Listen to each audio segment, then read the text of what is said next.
high. both direct Tensions conflict are high. and Any clues on the wall behind them? Oh, with all the different characters? I mean, I think it just fits within the theme, right? They're just trying to fit the aesthetic. Where it's like gothic-like, so you have like a bunch of like old photographs of like people that were there before and are a little bit spooky. Like this guy has like long ears and like weird eyes, like vampire kind of esque. political conflict, Right. and it's happening among the Upir. It's happening between the Upir and our, as we discussed earlier, sort of our version of the werewolves, which are the Burlar. We're coming at a time where that sort of like direct conflict is sort of heating up, and the players are being brought in to conflicts that are already happening, Yeah. and you Which have means to you can't- navigate those. Yeah, you can't trust everyone who seems to be your ally. Oh, I That's the love biggest that. thing to take away from it. Yes. But some of your other allies, because there's also another faction, the Grand Carnival, and there's a lot of kind of old magic that they possess and they're tapping into. There's an interesting element of tarot cards, which Right. will show up. Yeah, and players. An interesting element of Those all look pretty cool. Like the glyphs like have like such basic designs, but these like all have like they all look unique and they're all interesting. You either hired a gothic chicken and emo guy just for the DLC? Oh no. Hey man, don't hate on Blink 182, okay?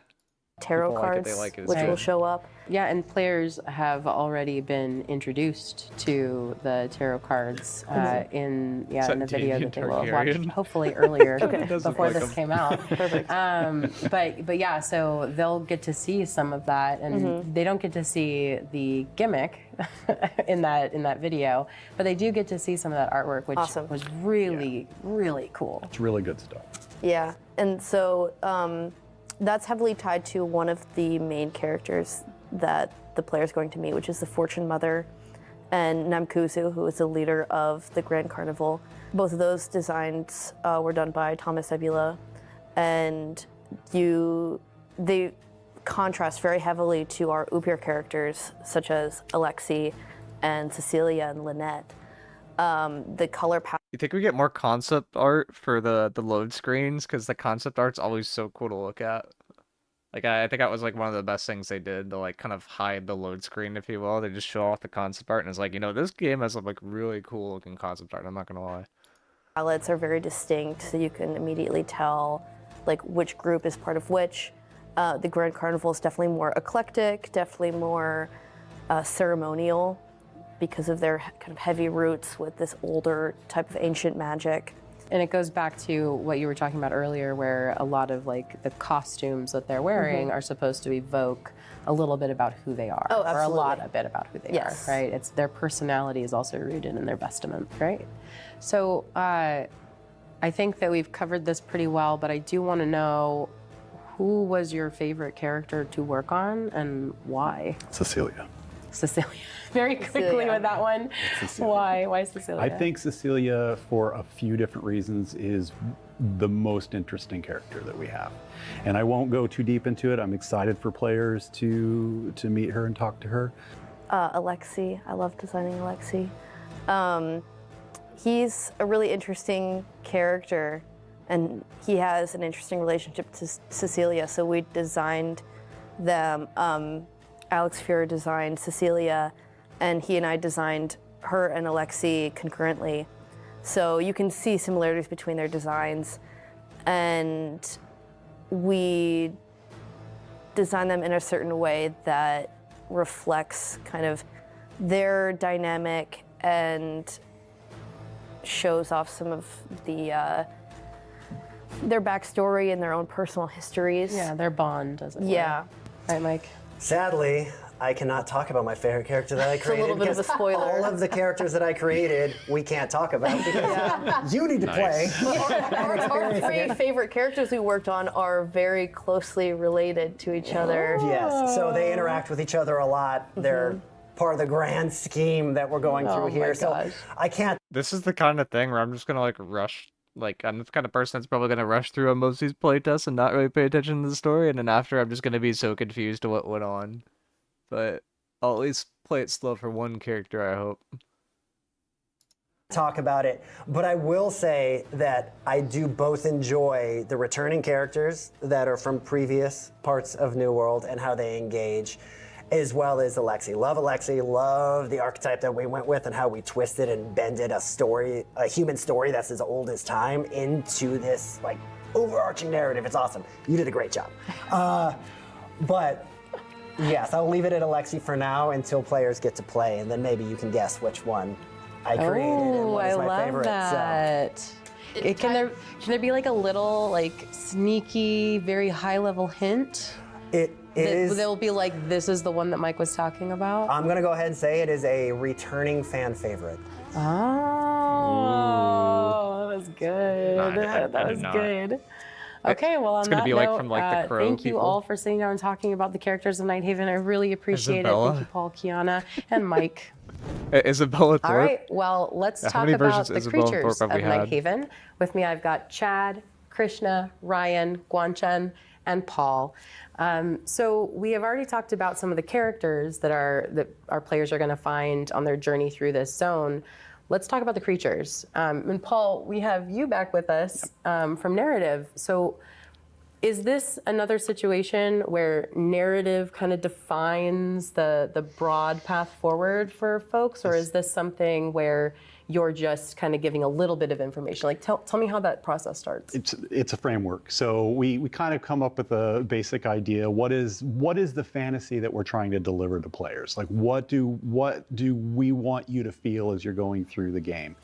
And part of that is the world, part of that is the characters, part of that is the dialogue but a big part of that is gonna be, what are the creatures I'm interacting with? Like, at the base end of the game, we're a combat game. Like, that's a lot of what people go in to do. And so we wanna make sure that those creatures that are there that you're seeing, they tell that same story. They reinforce the framework that we are trying to build for the players. And so we'll come up with ideas. We'll ask for a lot of creatures, which Chad can attest to.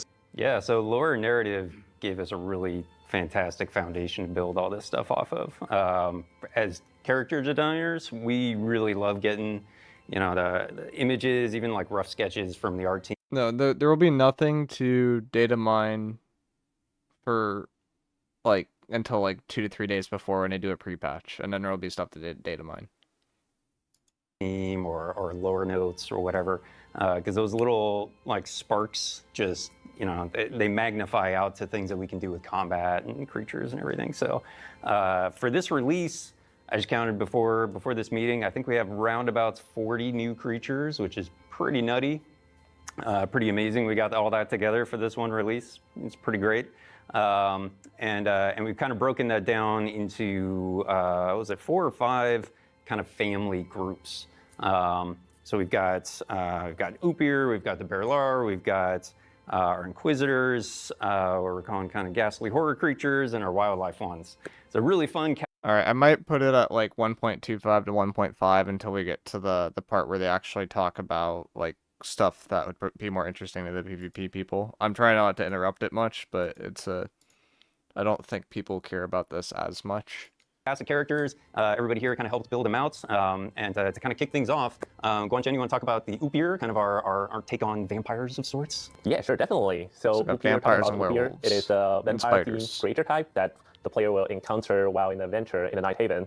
And the one of the important things we bring to this creature types is that we create a really strict tier on those creatures. The tier doesn't mean the difficulty tier. We already done that a lot in the past of our game, but it's more like something that can fit into our storyline and enhance the narrative immersive reminds me of, experience for the game. the One of north the from, greatest example is that we have those north of the thrall, wall from as Game of the Thrones. really low tier of that family, and also we have those They freaked stage me out watching that thing at 1.5 times speed. noble Upir Extra character as spooky. the high tier character in this family.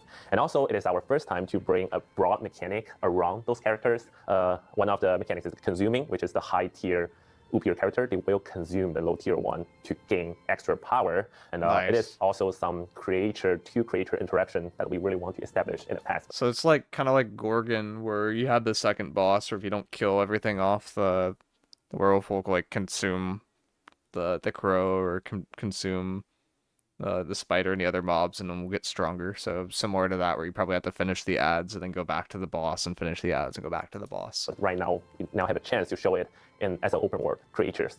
So talking more about for the character design, for the Upior family, we will have like 10 unique characters design, and more than half of them will have new skeleton rigs, new animation sets, so they will bring a brand new experience for combat. Gives a lot of flavor to the different, like, various factions of Upior that exist around. Each of them sort of develop their own personality. You can see that even in the combat, which is really good stuff. Exactly. Yeah, and that's our largest family because it ties really tightly into the narrative storyline all throughout. We had a lot of fun, kind of a what is it, almost like a late Renaissance kind of look to them. They're a really fun set of characters. They're good stuff. So, and then in addition to that, we've got the Berlar, kind of our werebeast kind of creature set, and Christian's going to talk us through some of those. Yes, so the Berlar is our version of how we wanted to present the werebeast family to Eternum. This is something Paul and I enjoyed talking about a lot. So with this family, we present 9 different variants, like specifically coming under the werewolves. Then we have the werebears and wereravens. So Paul and I often would talk about like how we want to represent them, and we thought that rather than more than just simply a wildlife representation, they're actually more sentient characters. So with the werewolves, you'd see them not just being simple. It feels like everything's like really big. Like there's nothing like small. Like the spiders are gigantic, the werewolves are gigantic, the vampires look gigantic. Biters, because they anything love swiping tiny, and attacking, like how a human would love to do a swipe combo. And then we have the werebears, who are like a typical tanky character who would love to perform heavy attacks and try bashing into you. And then, of course, wereravens. They're my favorite bird person characters because not only are they just attacking it, they can fly. That's right. Our first kind of hover creature, right? I know. Like, it's fun to see them up in the air. Like, unlike the Hearty and Crovids we had. I feel like I was this just is going to ask you Tyvic because it organs. sounds, from someone who's hearing it for the first time, it sounds pretty similar to the Hersine, right? So we have the Corvids, we have the big Yeah, dudes. I feel like she's they're like talking about rhinos it almost. like But that. then what The are they made out Hersine of? boars. Yeah. They're like crazy and barrel into you. When you're running hive, like sometimes they can take out an entire group. So what's the like? Don't give too much away, but what's like one of the things that makes this were group different from the Hersine? One part of it, well, lore-wise, is they represent the Angry Earth faction, and they're more primal, like they represent more the wildlife aesthetic of Eternum, whereas the werebeasts are more sentient, like actual humans, because that's where they were originally from. So they were like a transformed version of that, and so that's what makes them very different from the Hersines. So their attack style, like a transformed version of that. Like Does this actual confirm humans, that we because can get open world loot That's where they were originally that's upgradable? from. Because it's legendary. So when you're just running around doing open world, you can still get decent loot. So they were like a transformed version of that. And so that's what makes them very different from the Hersines. So their attack style, it's very sentient and very different, that you'd want to think more like they're more a person than a Right. The beast. Hersine are like flora and fauna, right? And then the werebeasts have a little humanity in them. Interesting. And that's one thing we talked about when coming up with ideas for variants. Like one of our wereravens is a very challenges all players by mostly staying up in the air. One of the wolves is very special in doing super combos. One of the bears always likes doing things like how a player would wield a warhammer and go into battle. And one idea Paul was very passionate about is coming up with a certain zone where it's just infected or diseased. So based on that, we even came up with ideas for a bunch of werebeasts that are just spread disease around to anybody who comes and touches them. The rabid ones. Wow. Yes. Yeah, that even the Now I know who to blame if I go in there and it kills me. I'm going to blame Paul. I'm okay with this. One of the things we wanted to show is that it's the creatures are dangerous, but there are things in the world that are dangerous to the creatures as well. And the rabid werewolves are sort of like an indication of that. Like, what happened to them? How did they get in this state? And what additional challenges does a creature in that state actually present, not just the player, but to each other and to the whole of Nighthaven itself? That's going to be really interesting to see those werebeasts out there because, we saw Typhon, right? And he was a werewolf dude. But this is like an entire family, which we haven't been introduced to, so that's great. Yeah, good fun stuff. Yeah. And speaking of the next family, we've got the Inquisitors, right? You want to talk us through those? Yeah, so the Inquisitors Jay, are is the basically patch our out? newest arm of I the assume corrupted not. family, much like how we've done like the Empress's faction in Ebonscale Reach or the 19th Legion in 120 gigabyte Brimstone. patch would This not is surprise me. basically our take on like a corrupted crusade of sorts. That is There cool are looking. 6 That main is characters really to cool it, looking. like a corrupted crusade No, that is awesome. of sorts. There are 6 main characters to it that kind of play up different aspects of that. There's the cleric, who kind of has like a fire staff, healer, conjurer kind of aesthetic. There's the Flamekeeper, who's kind of a bare knuckle fighter, but he also has this like really oversized like As a sensor joke? incense burner on his back that he uses to fight with, which is really awesome aesthetically. What a description, though. Yeah, it's hard to describe. Like, you just have to see it. Otherwise, we have the Warden and Enforcer, which are kind of like our heavy swordsmen with and without a shield. And then we have the Markswoman, who's kind of akin to like our old like lost like crossbowmen, but a bit different and more themed to the Inquisitors. And then finally, we have the Seraph, which is kind of this like, corrupted construct that can actually do ground-based attacks, air-based attacks. Reminds me of like Borderlands. Like, look at the face on the side. That can this is the front. Can actually do ground-based attacks. And then there's just like a face over here. Like, what? Air-based attacks, and is just kind of a really that's like the fire staff. stuff. I love it. Like the and, there was a pattern for that you like can get in Upier, like but the Weavers. Inquisitors actually have kind of an interaction between each other as well, in that they can like kind of rally each other with this effect we call Rampant Flame that basically unlocks like unique attacks for them when they're working together. So it allows us to kind of like make them team up in a way that we don't always see with like direct interactions between characters. So it makes them feel more like a cohesive like unit and army. So almost a snowball effect, but for fire. Yep. Yeah. Oh, gosh. Yep. Yeah, I think that covers most of the Inquisitors. Yeah, no, it's a great family. And then in addition, we've kind of got a bonus Lost family, what I like to call our ghastly horrors. These are creatures which actually populate a lot of the raid, which we're going to talk about a little bit later. But this is a really fun Lost family that's themed a lot around kind of horror themes and kind of a haunted mansion almost. They're a really fun set of creatures, really kind of horrific and scary. Even got kind of an open world Naga caster creature. He's headless, just to make it even more fun. Why not? Really fun set of group of characters. And then to round things out, we've got our wildlife. We've got a bunch of spiders, 4 or 5 spiders, rats. Foxes, reindeer. Finally got our foxes in, and yeah, I think that is the majority of kind of our common creatures. In addition to that, we've got where are the hippos? We want more hippos. It's 4 major MSQ bosses, which we won't talk too much about that because I don't want to ruin any spoilers or anything. But they're pretty great epic fights. And the team did a really great job putting those all together. And then 4 additional post MSQ kind of challenge bosses from the Inquisitor side of things. So all in all, like, really great set of characters, a lot of fun new challenges. That's awesome. So it's just a couple tactical questions before we close things out. So we mentioned Lost and Corrupted. Are there any other types that players are going to see that they should consider gearing up for before they approach? See, TK, now you have rats from the open world, from the PvE, and then you have the 5-con muskets with full glass cannon offensive perks. You have double rats.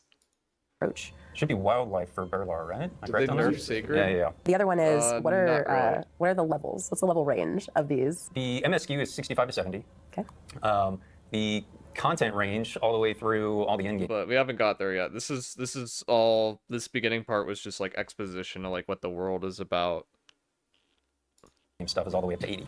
Okay, so they could be fighting some pretty big heavies that are. Yeah. So the situation with disease is that disease got a lot more powerful because they introduced an artifact called Plague Herald that like spreads disease like wildfire basically, and it just never goes away if you're using the correct tech for it. But people aren't slotting that artifact in wars because they've deemed that more damage is more important than trying to get kills through like preventing people from being healed. So like people are like currently are building towards glass cannon in a meta where no one really dies instead of slotting an artifact that like basically just kills everybody because no one can be healed.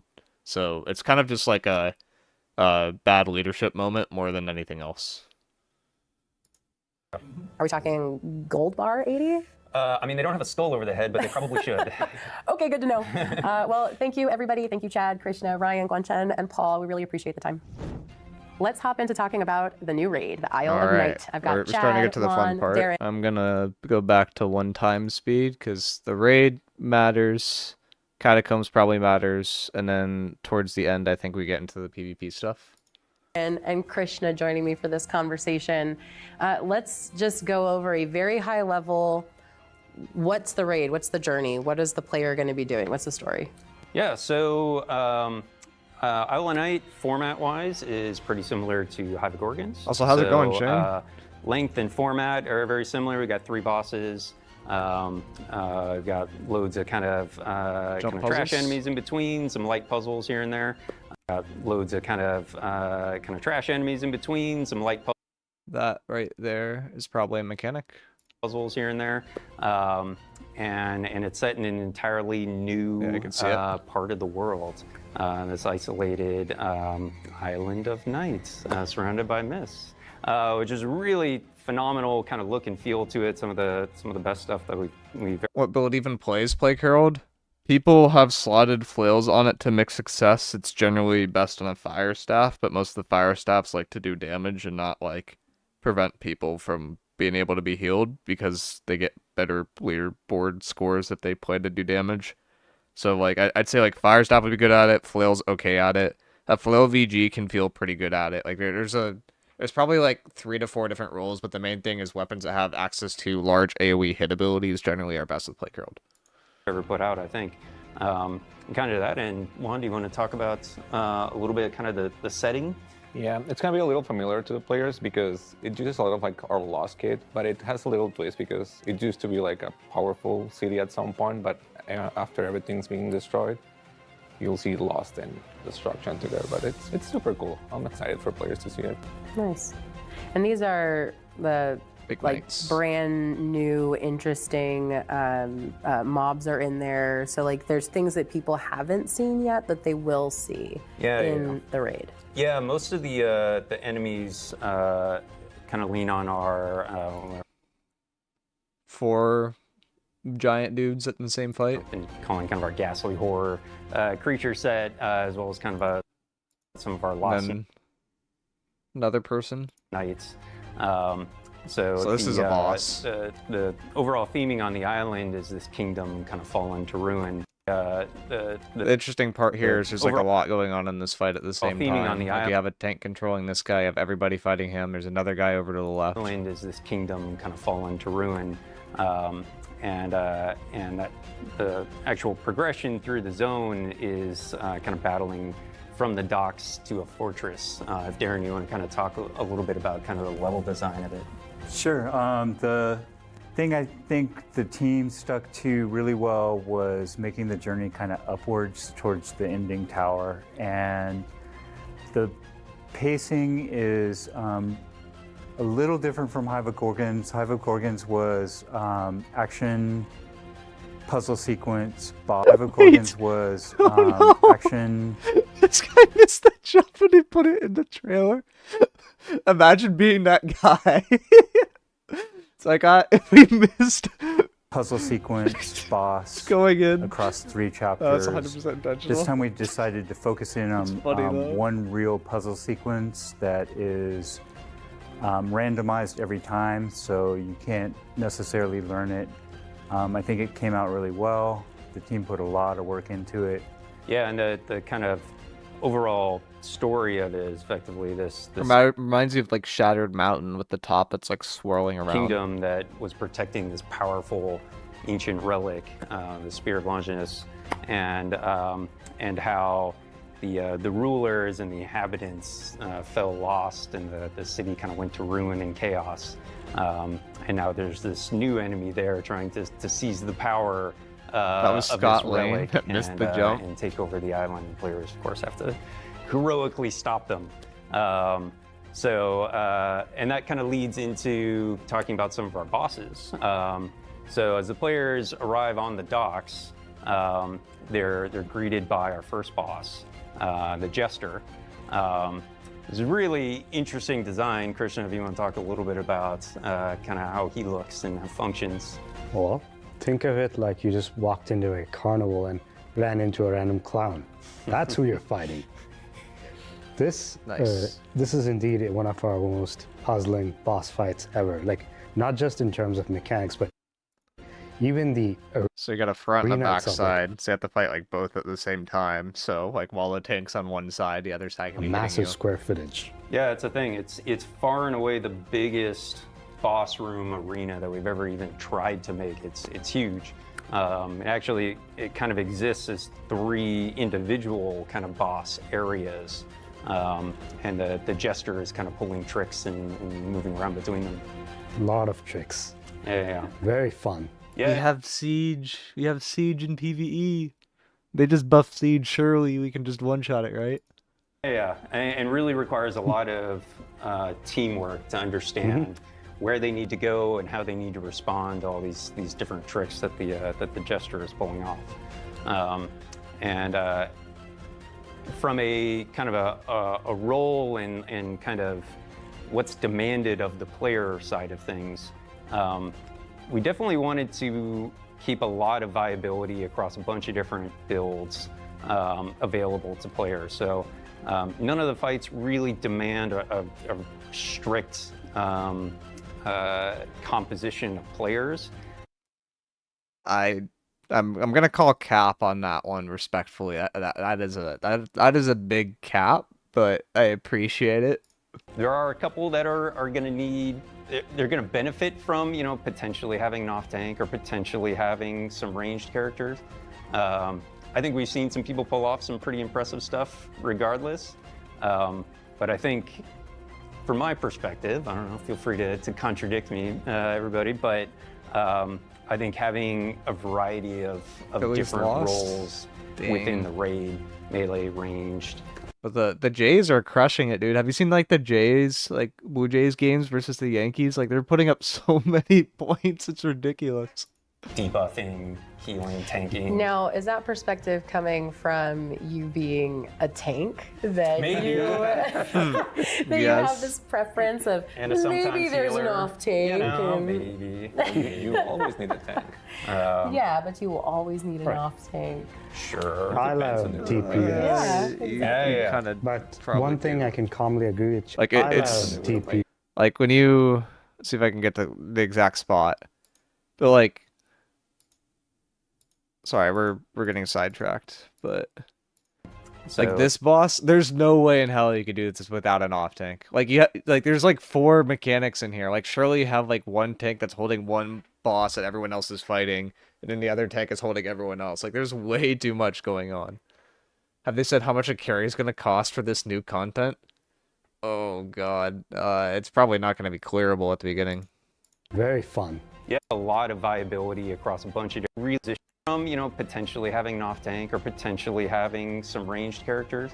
I think we've seen some people pull off some pretty impressive stuff. Okay, with a variety of different roles within the raid, melee, ranged, debuffing, healing, tanking. Now, is that perspective coming? So like what I would think for the actual comp at the beginning, it's probably gonna be you have a tank that's just like guy that holds aggro for basically all the bosses. You need to have 2 light SNSs to have infinite debuff extensions on a boss. You need to have at least 1 life staff. It's probably going to end up being 2. One's probably going to have Volt Flail. One's going to have Void Gauntlet. You need a Renbot. You need a Spear. And then that takes up a bunch of the slots, right? Like if I were to like just write that out. Like... You have tank, you have SNS with round shield, you have SNS with round life staff flail, life staff void gauntlet. You need to have a spear of some kind generally. You need to have a Renbot, so like a Warhammer flail or something along those lines. Like, and that's like, this is half your, that's 7 slots, so that's left with like 3 DPS slots. What app is that? This is Notepad. It's a default app on Discord. Or not on Discord, on... You probably need 3 rapier bows, to be honest. Oh, Windows 11? Yeah, I have Windows 11 now. I didn't before. But, like, this is probably, like, this slot is, like, debatable. But, like, you at least have, like, these 6 ones probably locked in, right? Or you have it, like, split into groups for... You'd have, like, that would be a group, this would be a group, and then you have, like, 3 spots that are kind of floating around.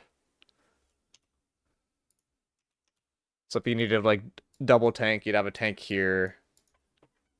You would have 2 DPS slots, then you probably have Bleed Rapier in there. You probably, like, it's just not a lot of slots. Tank will main hand SNS, you need 1 for second group. No, you need to have 2 light SNSs. That's the entire point.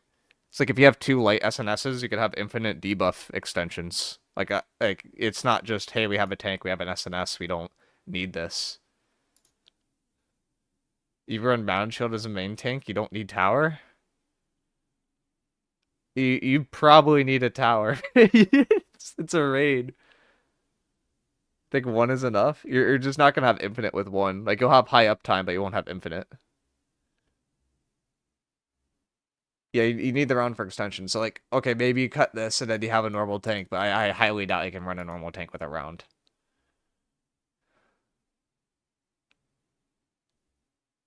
Rapier probably dropping a tier because of lower attributes, not sure though.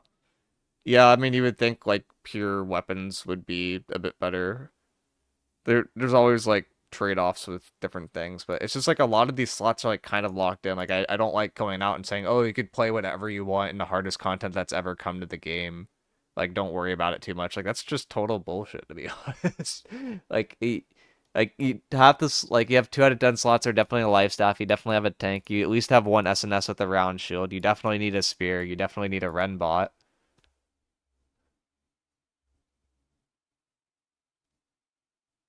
Like, I don't know. You just, you have like 3 DPS slots here. Everything else is like utility. Coming from you being You a reckon tank medium that IGVG Azoth conductors would be best? For what? I mean, I think for PvE, it's probably like Crown, Azoth conductor, or like Azoth conductors is like good, but I don't think you'd play IGVG in like PvE. Oh, for wars? I mean, right now it's Jhin meta, but I don't know. There's a patch at the end of the week. Wonder what they'll change. Maybe. that you have we this go back to the preference of And a sometimes maybe there's an healer, off tank. You know, and- maybe. You always need a tank. Yeah, but you will always need an off tank. Sure. I Depends love on the group, I guess. DPS. Yeah, exactly. Yeah. But one thing I can calmly agree with Chad is, unlike, well, our typical expeditions or raid, this one, you'll definitely need at least 2 shot callers. Yeah, there's a lot going on in these fights. They are some of the most challenging that we've made, I think. And just a lot of separate mechanics and variety of enemies and just a lot going on. Should be a lot of fun. Off-tank equals a Should be DPS looking hopefully kite. some good challenges for the players. Nice, and there was actually a little snippet of that first boss that we showed to players. They may have caught it in the trailer. They did see the jester laughing in their faces. So no, it's going to be very cool.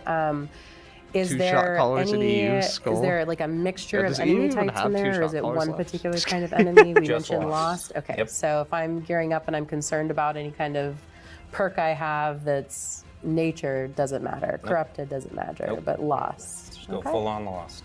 Okay, that's good to know. I love that. Make some things simple when Yeah. there's so much complexity in the rest of the fights. Yeah. Great. Well, this has been So lost tinctures, lost ward potions, lost trophies. really wonderful, you guys. I really appreciate the time.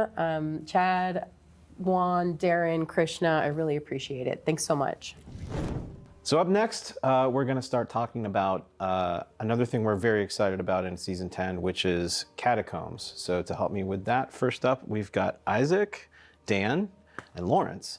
And we're going to dive into the technology that powers Catacombs, which is a procedural dungeon. So Isaac, why don't you go first and tell us about the challenges we faced? Sure, yeah. So when we first started thinking about how to build Catacombs, a procedural dungeon, we thought about how do we build our existing dungeons? What would we have to do to make a procedural version of that? And at first we were thinking we're going to have to set things up with a long build process, and that would only really enable us to ship 1 map a day because of the generation time. But we weren't really satisfied with that. We wanted to. So that, for reference, is what Peak does. Like, Peak has 1 generated map, and they have a bunch of generated maps that they just rotate throughout each like day. And it's just RNG, and like the seed will pick which thing is generated, and then they'll hand test it to make sure it's clearable. So they're saying that was like one thing they looked at, but they went for something more generative. To be able to generate maps on demand. So we had to work backwards from like what would need to be true in order for us to be able to deliver that. And so we said like, well, if we don't have to see all the way across the map at the same time, if we built in some constraints that would allow us to take more of a streaming approach, then we would be able to be much more dynamic about it and generate these maps at runtime on demand, and then you have a fresh map every time you play. So we talked about what constraints would be necessary for that. Are those constraints compatible with the design? It turns out that they were. So that's why we have things like every room in the Catacombs has floor-to-ceiling walls. All of the corridors have bends in them, so you can't just see straight down the whole way. So once we established those rules, it then opened the doors for us to be able to generate maps on demand, and that's why you've got a fresh experience every time. And so then once we said, all right, here's the thing that we want to do, then it became up to Dan and Lawrence to actually make it happen. So then, Lawrence, why don't you guys tell us about how you actually made that all true? Yeah, sure. So like the first thing I wanted to do was just prove that our engine can actually make a procedural dungeon. So I just wanted to get something in the level, randomly generate it, and have the rooms connected and have the player be able to walk through it. So I looked up some basic procedural algorithms. One I stumbled across is called wave function collapse. It's just a fancy word for, it's a constraint solving algorithm. And when I got that implemented, I was able to actually get into the game and have a player run around. It was super cool. And we could make as big of a dungeon as you want, and completely random though. So when you zoom out and fly your camera up, you can see like, no, this is complete chaos. It's random. So don't do that. There's no control to it. If we use that, you could end up with like your start room is one room away from the boss room. Obviously that's not great. So we wanted to figure out how do we give design control of the game flow.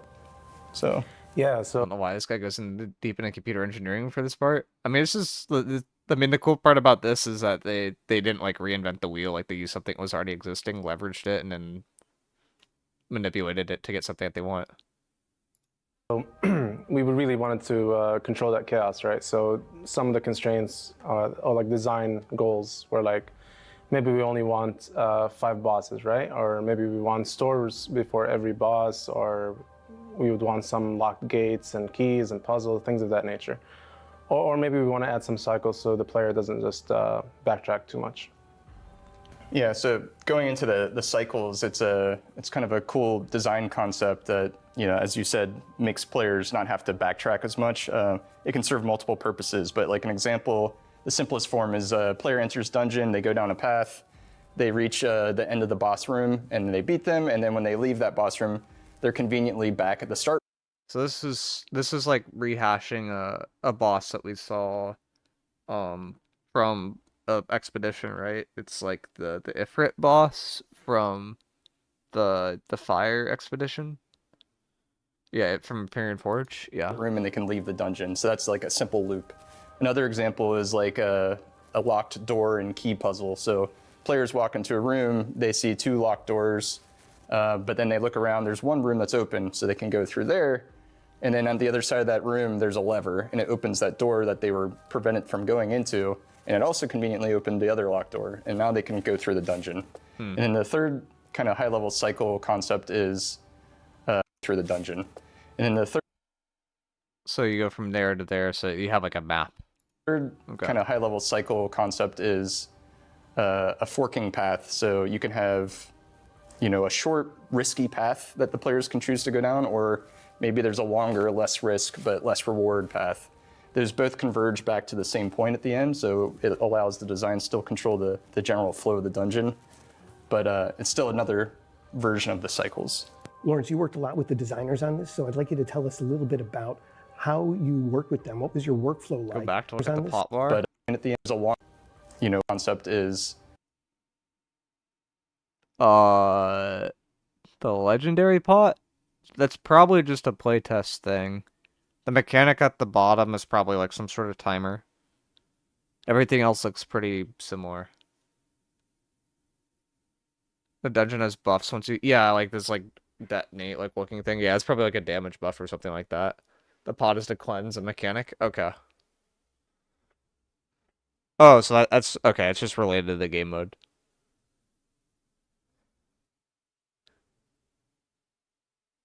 Darren tank build. A forking path, so you can have 34k HP, you know, a short, tank. risky path that the players can choose to go down, or maybe there's a longer, less risk, but less reward path. I assume Those both that's, converge like, back to the with same some point at sort the of, end, like, so soft cheat it for allows dubbing, the but design still it's control not, it's a the general lot. flow of the dungeon. But it's still another version of the cycles. Lawrence, you worked a lot with the designers on this, so I'd like you to tell us a little bit about how you worked with them. What was your workflow like so that you were able to satisfy their design 40K goals HP is a while ton to have also on getting attack. that It's crazy. randomization in place and keeping it feeling fresh? Yeah, so I really wanted the algorithm to carry as much of the weight as possible for design. Some of the constraints the design wanted were like, maybe they wanted like a minimum of 5 bosses, or a puzzle room that's followed by a power room, or a store before every boss, for example. Is this live? No, it's live And so in 1 like week. in order to do that, that essentially defines a mission graph. And a mission graph, it's just like a flow of things that can happen that have some logic to them, right? So an example of that is given a starting seed. A seed can be like, we have a start room followed by a gameplay cycle followed by a seed. They A seed kept camera shake on? Bro. can be like, we have a start room followed by a gameplay cycle followed by a boss Why cycle. is camera shake something people And want? maybe the gameplay cycle can get replaced into a lock and gate followed by a treasure.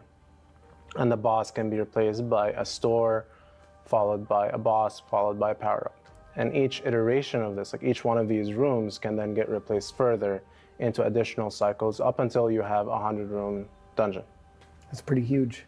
It's pretty big. And so like part of the challenge there is like, how do you test something that's that random, right? And so like, what sort of tools did we need to create? And maybe Dan can chime in on that. Yeah, so we definitely knew like from the start that The only thing I worry about is the diversity of mobs, the consumables and sets. Yeah, I mean, there's like 6 factions in the game. There's 5 trophy slots, so obviously Ultimate Combat Trophy is like preferred if you're trying to like actually go through the whole thing. But I think for the majority of players, like, they're not gonna go through every single boss. They're gonna go through like, you know, a good amount of bosses. But if you're not trying to get through everything, it probably doesn't matter as much how strict you have to be on like what's BIS. But if you're trying to like actually go through everything, and if like there's really good rewards at the end, and yeah.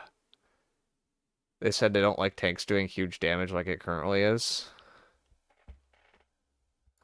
you know, testing and iteration is going to be a big part of this process. I already And had when you're working 500 with con. random What do you want from me? procedural It's content, still gonna be 500 con. you know, you want to repeat the same scenario that you had before PvE, when you're they're, testing like, a bug. really low con. And so the way we handled that was we had a tool that would dump the whole layout into like a JSON format. So anybody encounters a bug, they can save their layout and they can share that with anybody on the team. Or if you just had a particular layout that you thought was really interesting, you could share that across the team. And anybody could load that up and repeat the same exact dungeon. So that was really critical for our iteration. The other really cool tool was the debug visualization of the dungeon. So same thing, we would send that JSON format to your client, and we'd be able to render all the rooms and the layout on your screen. And this made it really easy for designers to iterate because they could go into their database and tweak some numbers and their seed graphs, and then they could press the generate layout button. And like at the press of the button, they generate a whole new 100-room map, and they could just keep doing that and iterate and see results instantly. So that was really critical for our process. And again, that was only possible because we decided to go with that dynamic approach. Parkour room? Does it say it in there? The press of the button, they Boss room, parkour. There's actually a parkour room. That's so funny. Hallway room, hallway room, hallway room. Yeah, so how many bosses are there? 1, 2, 3, 4, 5. So 5 bosses in this layout. And then maybe it just keeps going. Because there's a slide bar here. So like, what? Probably 5, 6 bosses. 6 max. And you start here. You can work your way. You could find that boss. Yeah, I mean, there's just a lot going on there. You generate a whole new 100-room map, and they could just keep doing that and iterate and see results instantly. So I mean, this is going to be probably the majority of the PvE content. That'll be really And again, interesting. that was only possible because we and the decided raid. to go with that dynamic approach and not the offline overnight build approach. So it all worked together to get us some really efficient workflows.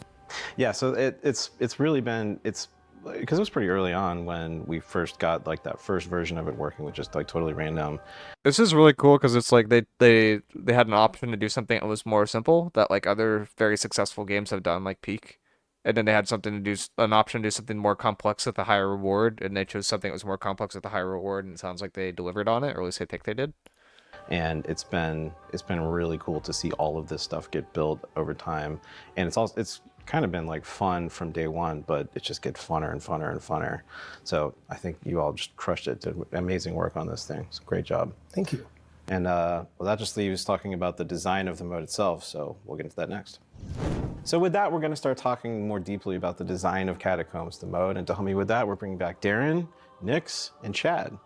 And so when we dive in here, let's talk about the goal for the mode, which was replayability, right? We have dungeons. We love dungeons. We wanted to know what a more replayable version of dungeons would be like. Chad, why don't you start?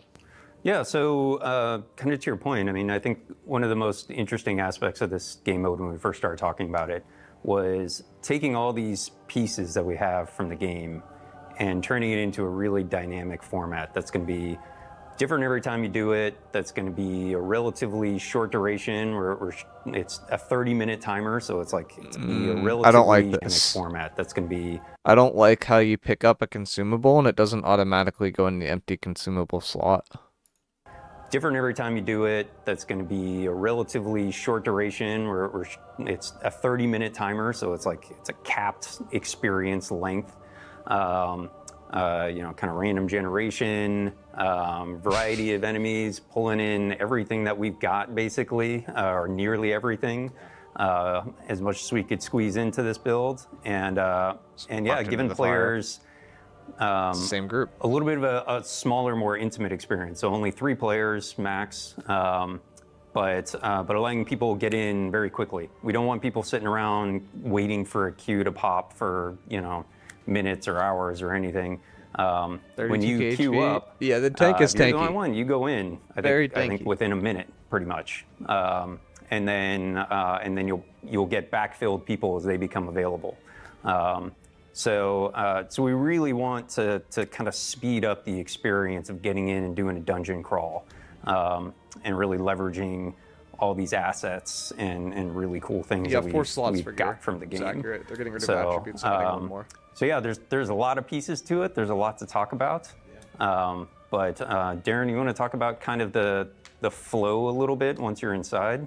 Sure. So getting to approach this as a level designer was like super interesting. There was a ton of learning that we did along the way. The vision for it was to make it like a true dungeon crawl with some exploration, which is at tension with the timer, and have the tool set, which tech is talking about, that allows for that. The reward loop became very important in this flow. The aspects and ascension moments, and there's a lot of kind of back and forth about that as we develop those systems. A lot reiteration. No, we did. It was wonderful to get it playable as early as it was, so we could play test it and iterate and try things. Yeah, and I guess getting back to the level design, right? Like we made a static map, we made it out of tiles. We started jumping in there, finding where the fun was. We adjusted tile size along the way, which was kind of a big deal at the time. Yeah. For me personally, it was like a really rewarding process of getting to, it was such a robust team. There were so many talents on the team. I got to really focus down on level design, which is, you know, my passion. And I think we delivered like on this, and I'm proud of it. Yeah. So similar to Darren, I've been doing a little bit on the level design and also touching a lot of the other areas because I mainly wrote the document and drove the implementation of many aspects.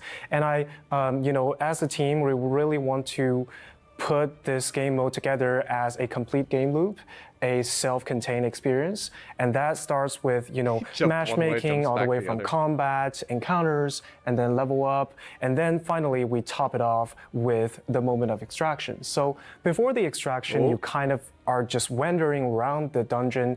Every path can be a viable path. There is no golden path. There is no clear sense of direction. You're kind of just discovering the bosses popping up around the map one by one, and then plan your way as you move forward. So the moment you defeat a boss is where you can start an extraction. You can start an extraction after you beat one boss, two boss, all the way to many bosses. You can choose to go pursue another boss, even if there's not much time left on the timer. We do have a 30-minute timer for this extraction. So yeah, make sure that you're going for as much reward as possible before you extract, but don't die on the way. And also, you know, since we figure out some of the tactics ourselves, I'm pretty sure, you know, players are smart. They're gonna find out a lot of cheesy tactics. One of my favorite is, what if the 3 players on the team just split up and challenge different bosses at the same time? Because after you beat the first boss, the entire dungeon, including the next bosses, do get progressively stronger. So, which means if we all beat 3 bosses at the same time, they will all be relatively easier. Like, they took like such a basic concept and they like totally ran with it, and it's cool that they actually were able to like run with it. Like I feel like in the past it felt like design and like new features were like relatively confined, or it was like, hey, you're making this one thing, you make this one thing, you don't really see how it like interacts with everything. This like the Catacombs feels like they kind of knocked out of the park. But you'll make sure that nobody dies in the process. Right. If you can time it right. The dungeon is 3 times harder from that point on. Yeah.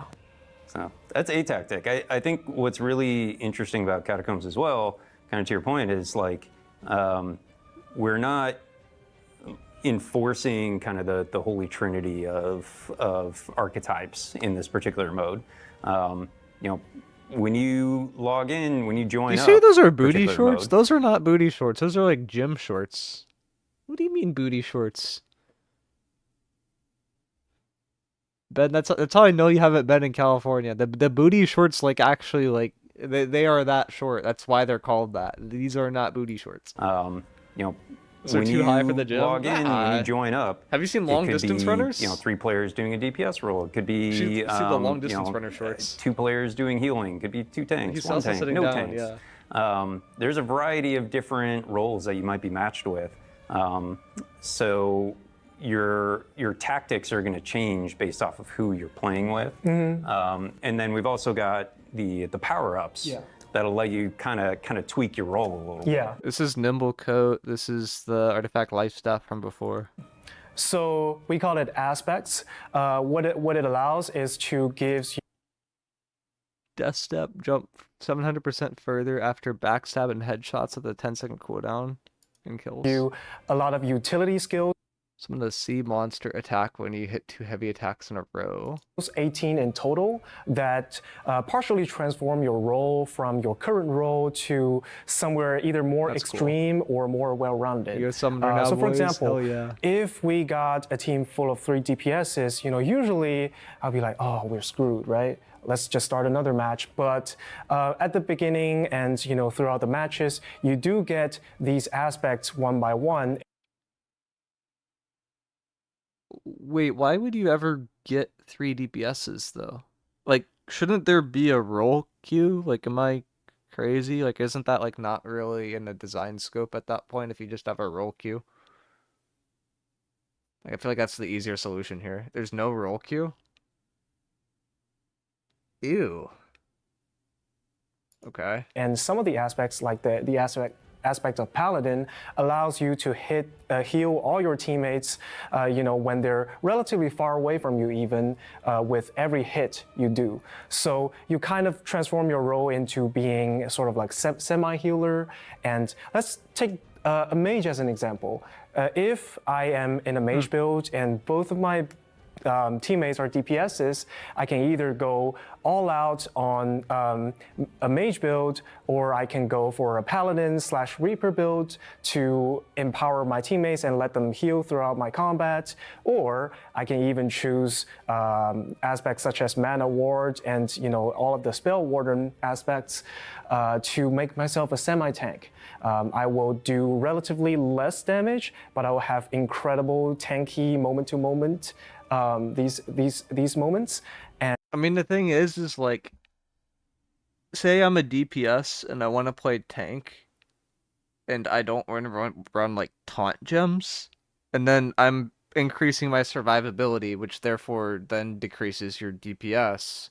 which then decreases your aggro because you don't have taunt gems. Like that doesn't really make sense to me. Like it more so like this just sounds like you kind of need to have a carnelian and be ready to swap it in.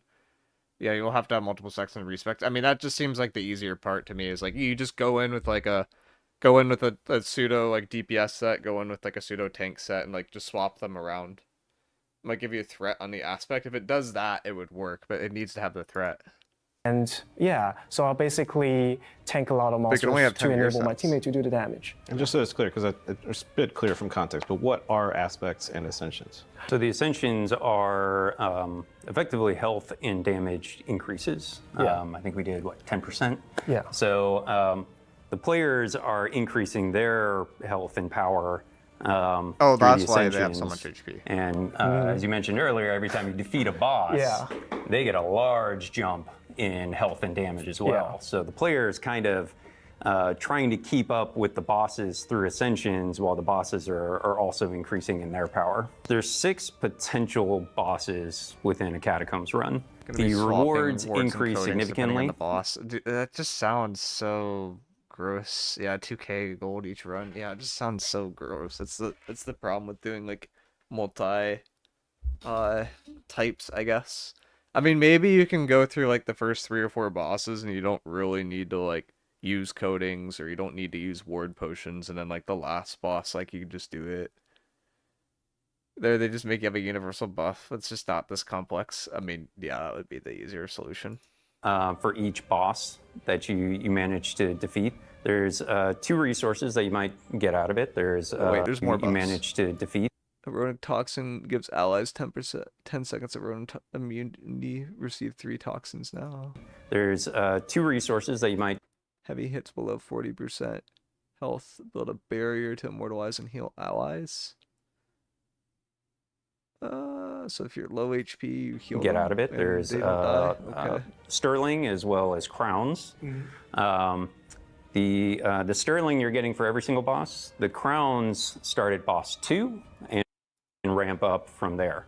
So I'm guessing the purple ones are DPS, the green ones are heals, and the other ones are tank. As far as like difficulty progression goes, the way we've kind of our concept of the tuning is to effectively make it such that the first boss and probably the second boss are pretty approachable for the average player. For most players, they'll probably be able to take out 1 and 2 bosses pretty consistently. Starstone. The third is probably where a casual player is going to get a little friction. They're going to be starting to run out of time. It's going to be a little bit tight, a little bit 40k HP. Jesus Christ. Tough. For more hardcore players, we're probably expecting them to be able to knock out 4 or 5 bosses. Don't ever underestimate the power of hardcore players. They'll probably beat boss 6 in the first day. They might. It's possible. Yeah. That 6th boss is really, really ramped up in power and everything. So I think you got to have just a really clean, really, really good run to get that in time. Because remember, you're always fighting the time. As well as just not getting hit, because that thing just hits like a truck. Well, I think it came together great, and we hope you agree when you get a chance to play it soon. Don't forget to check out the cosmetics you can buy using crowns. Yeah, those are pretty cool cosmetics. And last but not least, we are going to talk about the season pass and. So I guess from the Catacombs perspective, like this is going to be the majority of the PvE endgame content for most players. I don't expect most players will be doing the raid, but the hardcore players will probably be doing the raid. It sounds like it's opened up so that you can do it more hardcore. I don't know if you can actually go in with a group or not. That's one thing that wasn't really answered there, but I imagine if you can go in a group, a lot of people want to go in with the preset group. If you can't go in a group, then it gets really interesting because you have to like swap a lot of stuff mid-run. One concern that we brought up was there was a lot of different mob types in there by design, but then the problem is you have to switch your ward potions and your coatings every single boss, which just sounds like kind of AIDS. So hopefully there's some way to remedy that, or maybe like you just need to pop them near the end. And game progression overhaul for season 10. To help me out with that, we've got Joel. We've got Hurley, Sorry, Josh. I always call you Hurley. I usually go by Hurley because there's too many Joshes in the world. So. Hurley. And finally, JR. Hello. So let's get cracking. We have so much to talk about. We'll tee it up with the easy one first. The season pass. Absolutely. So this season pass No, not is yet. oversized. We're getting there. Most season passes have 1 or 2 armor sets. This one has 4 and a couple other things on top of that. We're bringing back a mount to this season pass. Some of the coolest skins I've seen are in this pass as well. And I say that a lot, but really, I'm really excited for a few of these. But I want to ask you guys, what are you excited for in this pass specifically? Fox mount. That is a great one. There is no other foxes in the game, so that is something that you're going to get. I think it's 100 in the pass, but I'd have to double check that. Really nice to have mounts back in the pass. What about you guys? I like the Celestial Seraphim set. That's another great one. Hard one to say. It's a hard one to say, but it's a cool looking set. Mine is the Cosmic Moon set. It has a really dope face. That is my favorite. It like the cape on that one looks wonderful. We're gonna have screenshots in the video right here, so you should see it right about. Wait, this looks sick though. Look at the face. Oh, and the cape on that is awesome. On that I mean, they all look That's good. another great. Like this looks pretty cool too. It's like you're a Tin Man. What about you? Last one. There is no other. I mean, I imagine this is like concept art because like it's obviously like not on the grass and stuff. But if you want to be a furry, you can be a furry now. miicrow, you can have a pre-made group. Nice. Foxes in the game, so that is something that you're going to get. I think it's 100 in the pass, but I'd have to double check that. Really nice to have mounts back in. These are my favorite cosmetics we've done. I mean, those cosmetics are like actually so cool. Like they're so cool. In the pass. What about you guys? I like the Celestial. T-posing. They're not actually going to be T-posing. It's just concept stuff.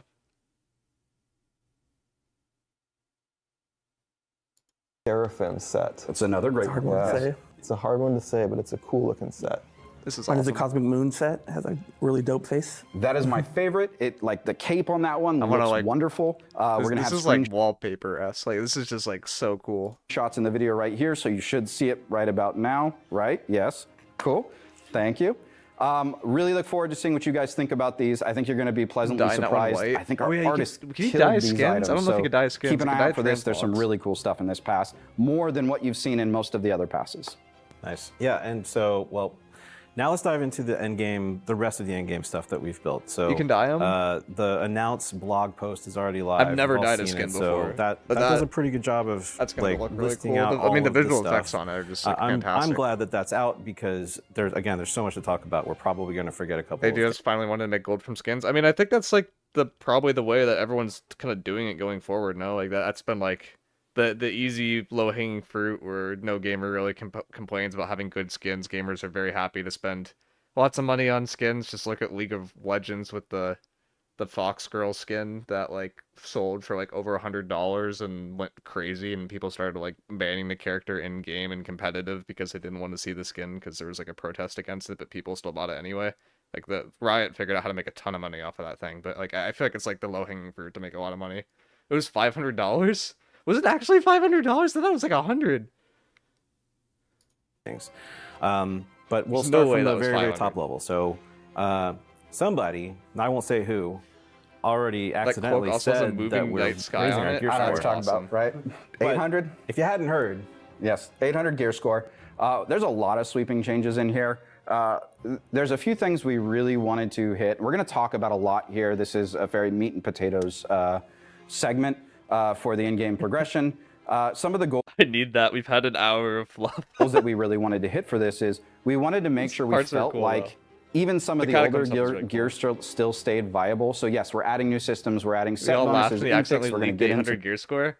Oh yeah, that was great. And then everybody immediately was like, "Wait, is all my stuff like currently that I currently have completely useless?" It's just like everyone went down the rabbit hole immediately. It's like, oh no. those.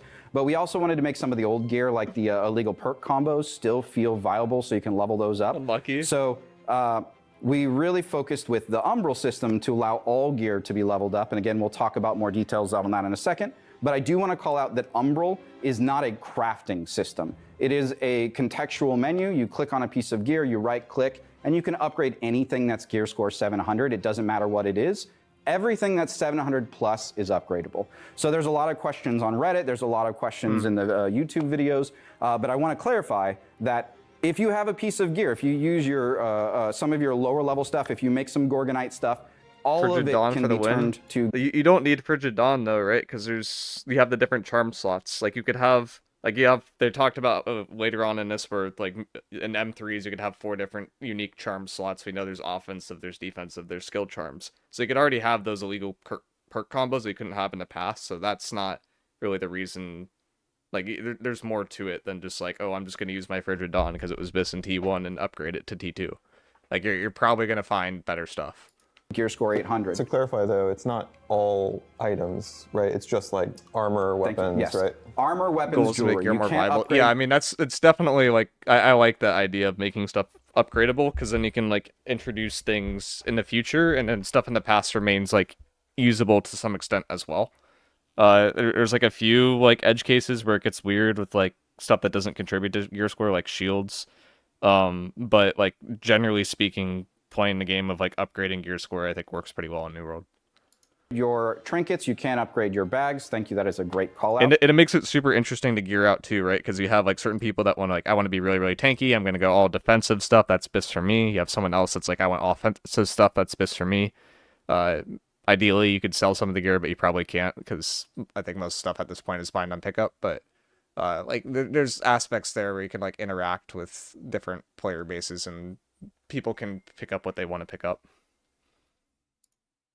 You can't upgrade your musical instruments, but you can upgrade your weapons, your armor, and your jewelry. If it hits 700, it's good. So all of those old crafting recipes still work. Anything that puts you at 700 plus, artifacts, you guys were asking about those. That's another thing. You can upgrade all of those to 800 as well. All of those items remain viable. So then it's like, okay, I can upgrade my artifacts. What's the point of golden coconuts? Like that's the rabbit hole you get to when you set it to 700, not 725. But I still think it's probably better to be lower than higher. That is still good.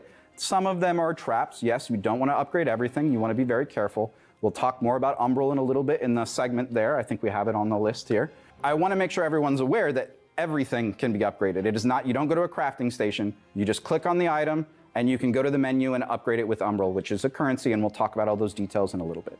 That means anything you get, go for it. 700 plus. Have fun. Why don't we? So the couple of things we did want to mention before we dive into the rest of the way would be there's going to be so many debates about what's actually bis for what build. It's going to be very entertaining, and I think it's ultimately going to come down to preference as like a player at a certain point. Like if you want to be more tanky, so that you like don't die as much. If you want higher DPS, so that you have higher kill potential. Like kind of finding that balance, like that's going to be like the kind of fun part. And the weird part is you're only limited to upgrade a certain amounts of gear per week, but like remember if you go into OPR, gear will be upscaled, so you can at least try stuff out before you like commit to things. Like I think it like just overall the idea of like not having necessarily like one track bis sets is like ideal. The small details like attributes. Can we explain attributes? Yes, so we've adjusted the way attributes work as a whole. We've pulled out all the perks that used to be on the attributes like Soldier, Ranger. Those are all pulled off of all the existing items, and all attributes are purely gained through leveling and the consumable foods that grant attributes. And we added more attributes to leveling. Yeah, right? there's no power loss. You still have the same amount of attributes. We did adjust it so there's a little bit less total attributes, and that's basically to not allow you to be like a tank DPS person together. So there's a little bit less. I think previously you could get up to like 735-ish. Now it's around like 530-ish. So the interesting point here is for healers, we've already seen them like kind of say that, hey, you need to have 300 focus to queue as a healer for this mode. You see that and that with perks where it's built into scaling as well. So we kind of had a problem, I think, in T1 where healers were incredibly tanky and they healed a ton from a PvP side, and this will help mitigate it because if you want to access those full potential healing perks, now you have to drop your con a little bit and you can't necessarily have everything. Back to 200, 250 bruiser or even some dex. I mean, yeah, you can get kind of crazy with it. In PvE, people have typically always been low con and they have used their gems very effectively to mitigate damage to the point where it was like borderline abusive. Like people got above the gem cap because they figured out ways to bypass that. And they have some clever ways that they try to mitigate that, which is neat. you can't go 500 dex and 200 strength anymore. Yeah, Old so Crown is stronger That now. was done because we've also AOP, increased the AOP and Old Crown, you figure they got like the attributes on those got reduced. scaling, or not increased, still adjusted the scaling on all the weapons. So all the weapons that previously only had one attribute that they scaled with now have two, and the ones that had two kind of have adjusted amounts of how much the two scales with, and so it allows for wider variety of build combinations and kind of making it so you can customize where your attributes go, and those you can kind of fine tune it to maximize any potential combination you want. And that's like the major strength of New Road too, right? You play to the strengths of like you have very interesting builds that like can change very, very fast, and you can do a lot of different things. The unfortunate thing that we fell into recently is like you typically have like a main hand weapon and you have an offhand weapons, and they typically pair together, and you don't have as many classes like Bruiser that have like kind of have two main hand weapons equipped at the same time. But like finding that balance aspect, I think it would be really, really cool, and they figure out a way to like make it so that having two weapons that like require them to be more active to get more value at the same time would be really interesting if they could kind of nerf that, or like, sorry, kind of figure that out. This part's super weird. It's super unclear. I mean, I think if there's like an image, it would probably be helpful, or like just some like illustration of like what's going on. I guess there's some like on Reddit that aren't ideal. Holy crap! Why do I have 16 DMs? Oh, this is for deadlock stuff. Okay, never mind. I asked somebody for help to get better.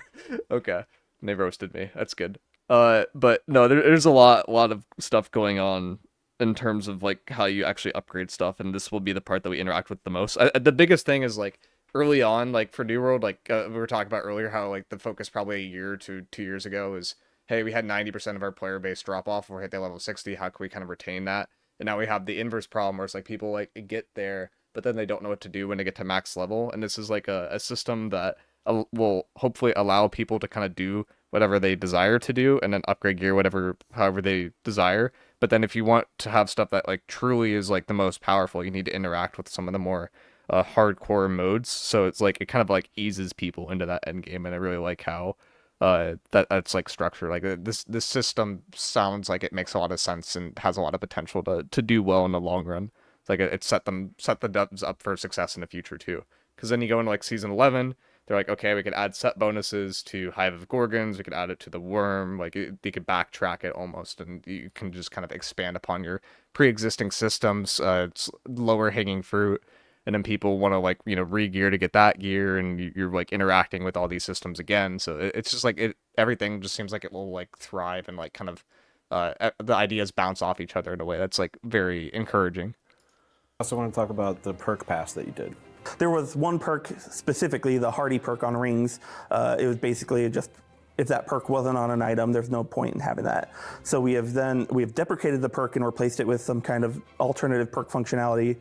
And then we've adjusted the player's base functionality to just work as if everyone had the Hearty. So you still have 100 max stamina, but all the dodge costs were slightly adjusted to basically give you 3 dodges before becoming exhausted for light and medium, and then you still have the 2 for heavy. Okay, so it's still 2 for heavy, 3 for light and medium. I think light before was 2, right? Like each one was 55, so it's a slight buff to light.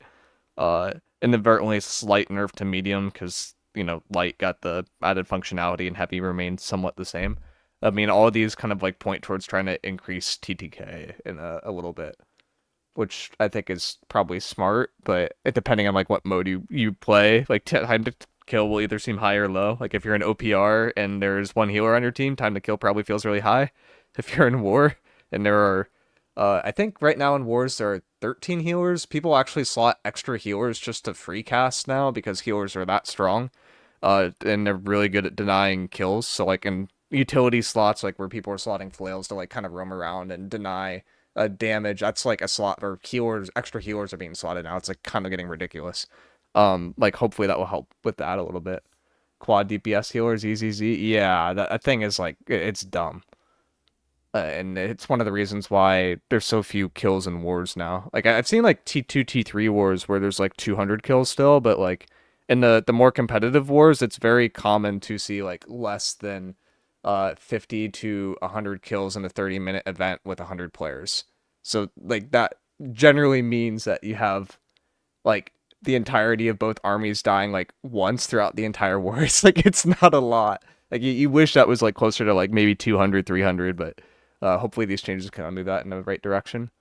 It feels amazing. Yeah. Dodging is super satisfying, so everyone can dodge freely now without the Hearty perk. Yeah. Let's dive into Umbrals the rest of the way. Absolutely. So like I said, you can upgrade anything from 700 plus. It is a menu. You click on the item and it shows up in the contextual menu. Right now, we said in the announced article, I think it was 1,000 cap. That's lacking context. I want to go into that a little bit more. I think we actually changed it the other day.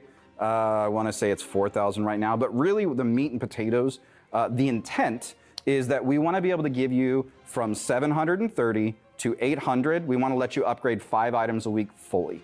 Okay. The ramp for upgrades is exponential in the sense of the higher you go in gear score, the more it costs.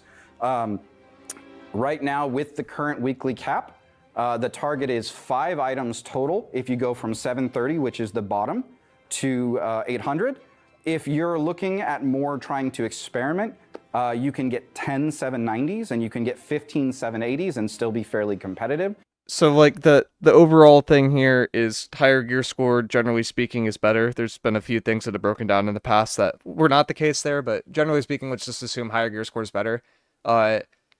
In terms of what you want to do early on, and I'll probably have separate videos over this, it's generally best in New World to max out your weapon gear score early, because weapon gear score has the biggest impact on PvE content and PvP content, because it's kind of double counted in the formula. Your overall gear score will matter more for PvP than it will for PvE. Mutations in the past have been the only content in the game that actually like hard looks at your gear score and will scale it accordingly. Everything else, it's like based off of armor values, and that doesn't typically scale a ton.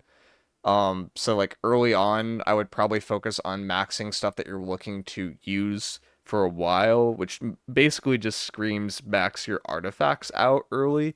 So like if you're a spear player, like max the Venom Spear. Like it's not much more complicated than that.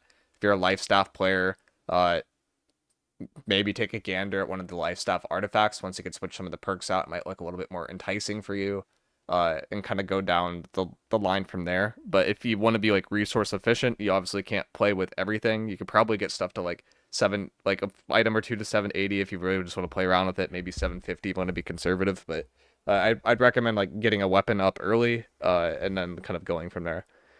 730 to 800, but anything 700 to 800. 730 to 830, but anything 700 to 800. So does that mean 700 to 730 costs extra? They don't go into that specifically, but it's probably like a exponential scale where, 700 to 780 is very it's not as expensive, and then later on costs more, which is why he's talking about how you could get less pieces to 800 gear score per week than you can get to 780. So depending on what you want to do, you might just want to get to 780. This also depends on like how quickly we can get access to the umbrals, right? And like how quickly you could hit that cap, on what modes will actually give the umbrals, which there are like some separate posts on the Discord of like where you get umbrals from. PvP tracks one source, chest runs are like another source. Generally speaking, Catacombs, I think the raids have them. They list a few sources like on the Discord. So you're saying we should max Scorpion and troll ourselves and our teammates? The Venom one's better, right? Like you do a heavy attack, it applies a dot. Like that one's actually good. No mention of matrices. Matrices will be used. They're end game crafting level stuff. Like there's no way they just like, we have this like level 250 level mechanic that we introduced called matrices. We're going to use it for 1 year and then we're just like going to completely throw it to the wayside and ignore it. Like no, they're going to be used. They'll find a way for matrices to be used. So if you're looking at experimenting more, you can kind of pick and choose and try and then fully get the rest of the things up. So you want a full set of 10 items at 790, you can do that the first week, or if you really want to pick and choose, I got a perfect roll on something, you can go do that instead. It really allows a little bit more flexibility. You don't blow through all of the content. We ripped the rate limiters off a lot of other loot drops as well. So if I go into the raid, there's no longer a weekly drop limit. I can go do the raid over and over and over again. So if I want to save some umbral, every single time I kill one of each of the 3 bosses in the raid, I will get 2 set items. I think the first boss is jewelry, the second boss is armor, and the third boss is weapons. So there's a couple sets in that piece of content. I can go do that. Same with the problem I have with this is like it implies loot biasing to a degree, and loot biasing in raids historically has been a really bad system. But the idea of like being able to do raids multiple times like, kind of helps with that a little bit.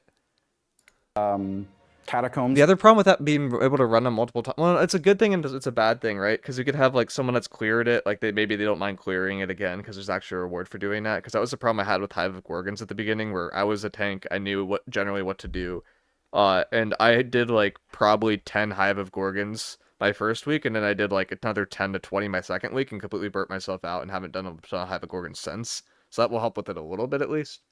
Also, does this apply to Gorgon? I mean, Gorgon's a raid, right? Technically speaking, the Sandworm is an elite trial. It's not a raid, so I don't know how that works with that. But Chinese gold sellers are just raid 24/7 and sell mounts. I mean, I think the raid's going to be relatively hard. Like, I'm sure they'll probably try to figure out some way to do it. They're going to have to come back botting to some degree if ever becomes a thing. If people are successfully botting raids, like, that's kind of crazy, especially considering some of the mechanics are RNG dependent. But that would be nuts. There's multiple sets there, and then there's the PvP reward track. Joe, that has the multiple New World sets. Dev confirmed that Matrix is used in the 3 craftable armor. Is there just a bunch of stuff going on in the New World Discord where they're saying a bunch of things now? Okay. It's slightly difficult, yes. Yeah. I think the raid is going to be challenging. If you're playing a 200 ping from Vietnam, like, or wherever, it's gonna be hard. Like, the SA servers are still up, but like it's gonna be hard. Just kind of a little tiny bit. Yeah, yeah. Which again, I can go do any PvP content and get those items. It's fun though. Sets will be a bigger chase there. fun. We built the system in a way that because Umbral allows everyone to scale to 800, it creates a ceiling for us that allows us, if we ever add sets, it's not going to be disruptive to the old sets. It's more about building a play style so that we can have new sets introduced that changes it up. The perk charms, which we'll talk about in a little bit fun, as well, in my opinion, but is biased. another avenue there. I mean, I would much rather it be like I'd rather have the endgame content be hard and rewarding than like have everything be easy and not really have a point to do the endgame. Like I'm the type of person that likes to play if I'm playing a PvE game, I like it to play like over like just very, very difficult to the point where it's like kind of frustrating because then you have to like work your way through it, and I'd rather be toned that way. Like there's a lot of like really successful PvE games lately too. If you look at like Steam charts and stuff like that, like Helldivers 2 has been like completely popping off like the last like couple months.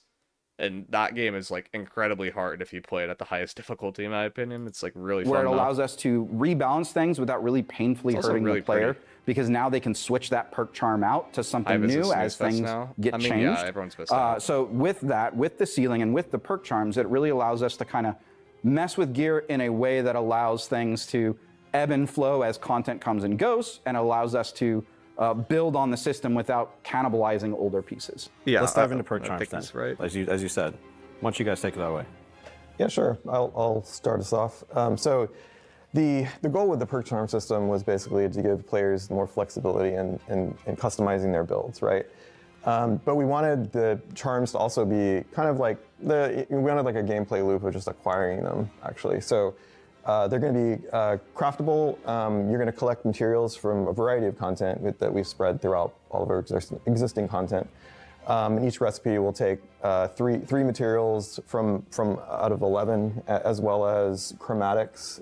So the chromatics you already have, you can use, and we lower the price of chromatics as well. Yeah, the chromatics are 2,000 gold right now, and they no longer have a weekly limit, so you can buy as many as you want. Nice. So you can just keep getting them from, I think the faction shop is what it is, if I remember correctly. Yeah, it's faction level 6 right now. Still pricey, but not something that's terrible, and you can get a lot of those without having to worry. And that will be one of the bigger coin sinks for this, for Nighthaven. Yeah, and we have 4 types. So gems we already had, and those continue to be slottable as before. We did do some balance on gems, which you can get into when we get to that. And then we have offensive charms that have more offensive utility, defensive, and then skill are like the ability perks that we had before are now always slottable. So the idea is you can mix and match those like freely. Yeah, and previously those weapon mastery perks were actually not too desired on items, because when you're like making a set and you get a roll and it's like a chess piece with a Warhammer perk on it, if you weren't using a Warhammer, it'd be kind of a waste of a drop, and it was just an instant scrap. So now you'll have a slot and you can fill that. That happened with multiple things, right? You had the skill perks where they didn't apply to you. It was a completely wasted drop. You have the armor type, so if you get a heavy drop and you're a light player, that's completely irrelevant to you, which was generally solved from loot biasing, but the problem with that is if you went into a PvE encounter with one set and you wanted gear from a different weight set, it was very hard to do so. And then you also had it with attributes, where all three of those were effectively gating. The new way it's gating is no longer from the drop, like, gear perk itself, it's from the type of charms. So if I'm a pure tank player and I want a quad defensive setup, then I have to, like, get pretty lucky to get that, and that's going to be the part that is like time gating. And I think I calculated it out earlier today. It was like, generally speaking, it's a 1% chance to get like a quad defensive setup. So you're doing like, you're spamming M3s to try to get something like that. The attribute 2, now the gate is fixed perks and custom slots. Yeah, that, and like just completing the content and weight. Yeah, the weight is going to be like the bigger one.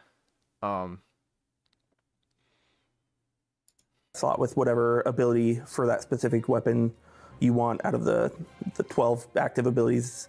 You can just pick one and just go with it and mix up whatever builds, and it makes it way easier to pivot and creates way like really interesting combinations. On top of that, the way that perk charms roll is that you can get a mix and match. I think you can only ever get one gem socket if I remember correctly, but you could potentially get 2 offensive sockets. I got a funny story about that, but I can't talk about that. Sometimes they're populated when you get that roll and that item. And I do want to call out, we set up the 4 sockets. That includes gems. So when it rolls, it could be a gem slot, 2 offensive slots, and a weapon skill slot. The only way to get the 4 socket items is from M3s. You can craft 3 sockets. You can find 3 sockets in the world, but M3s are the only place to get the 4 sockets. So this is probably easier to explain with a picture. I almost want to open up. Okay, whatever. We'll just do it here. So I have my gear, right? And then it's basically you have 5 different sections. This top one is always going to be a gem. This next one is a rotating one. It's flexible depending on the content. So for an M3, this would be a potential like charm slot. But if I had a set bonus, this could be an infix, so like an artifact. Or if I had an artifact, this is like my artifact perk. And then you have another one that could potentially be locked, and then you have double RNG at the bottom. So it's like generally speaking like somewhat flexible, but depending on what content you want, there might be one that's might than the other. Arrow did a good example of the new gearing. Is it later in this video? Do I not need to go into this? Maybe we finish the video first and then we go back to gearing. So that will be desirable content because that's going to allow for the most flexibility in some cases. And I think that there's really amped up power to some of those sockets. And players are going to look for that customization to mix and match with some of the other pieces, or maybe even ignore sets completely, which we'll get into in a little bit because of some of the trade-offs. The idea was like, you know, some people might say, oh, like you always want to set bonus. Like that isn't necessarily true. It totally depends on what build you're going for. Also, because the perks that are available as charms are different from those that are available as fixed, which are different from the infixes, which we can also get into. Yeah, the fixed are basically what the old perks were, with a specific perk on an item that you can change. You should expect 1 or 2 fixed perks on most items. Some more obviously if there's less sockets, but those are the filler when there's not a lower roll of 2 sockets or 3 sockets going to have 2 fixed perks on it, which is the old streamer, system. YouTuber. Okay. Well, you mentioned set bonuses. Why don't we dive into set bonuses? Okay, I'll jump in from there.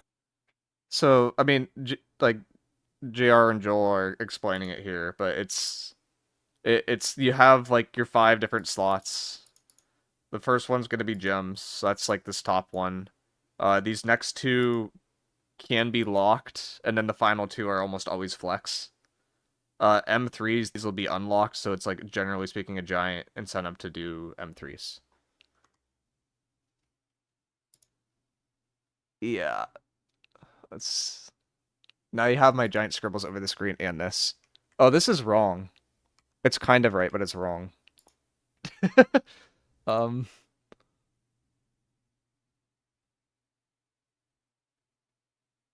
It's actually no, it's pretty close. They missed one. There's an extra slot on here, and then also this one can be an infix.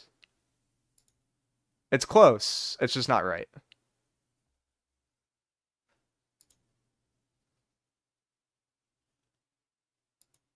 Yeah, so set bonus is similar to what you've seen in probably a lot of other games. It's the more items of a certain set you equip, you end up unlocking tiers of that set bonus. And most of the tiers on the first tier of it are 2 and 4, and the second is 4 or 5, or 2 and 3, or 4 and 5. Yeah, and so you could mix and match, so you could just get 5 of one set, 5 of another set, and have them both active. Okay, I could see why people would get confused though, because they're talking about all this, but there's like no visual. Like there needs to be a visual here from the dev video. This is like way too confusing. But your gem slot is like that. People say like 5 slots. Like if I open up New World right now, there will be 5 slots. There will be an attribute slot, there will be a gem slot, and there will be 3 perk slots. That attribute slot got converted to another perk slot. And of those 4 perk slots that are left, 1 to 2 of those can be locked.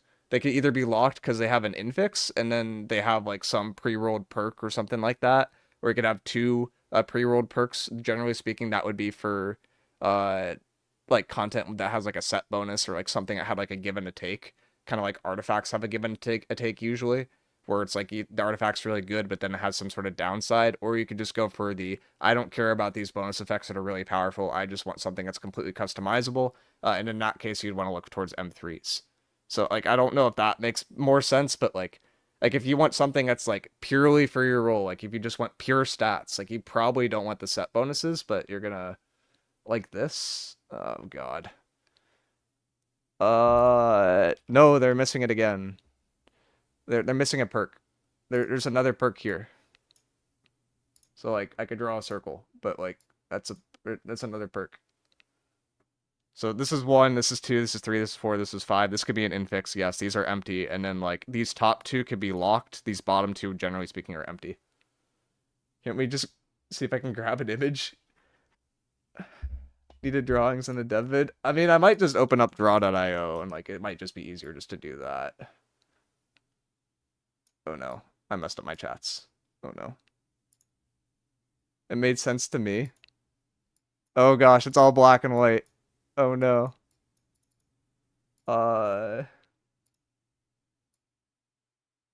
Could I do 5 here?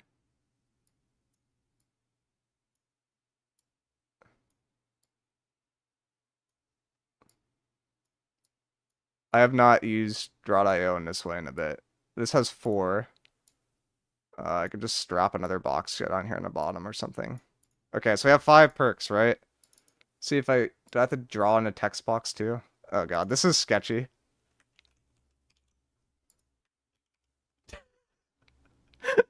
The scaling's like all off. But this one's like a gem slot. Like it's always gonna be a gem slot.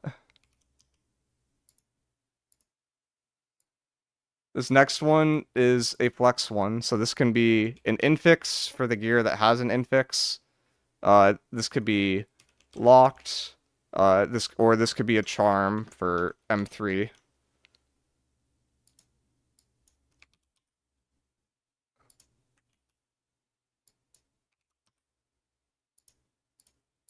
It's like not scaling right. There we go.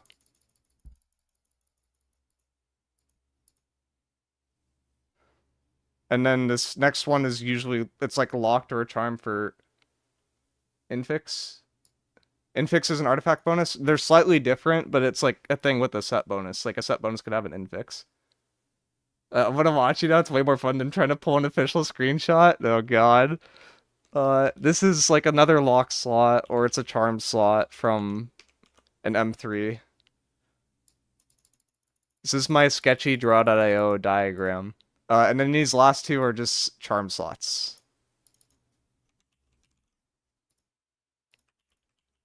Actually, let me make this big first and then I can copy it.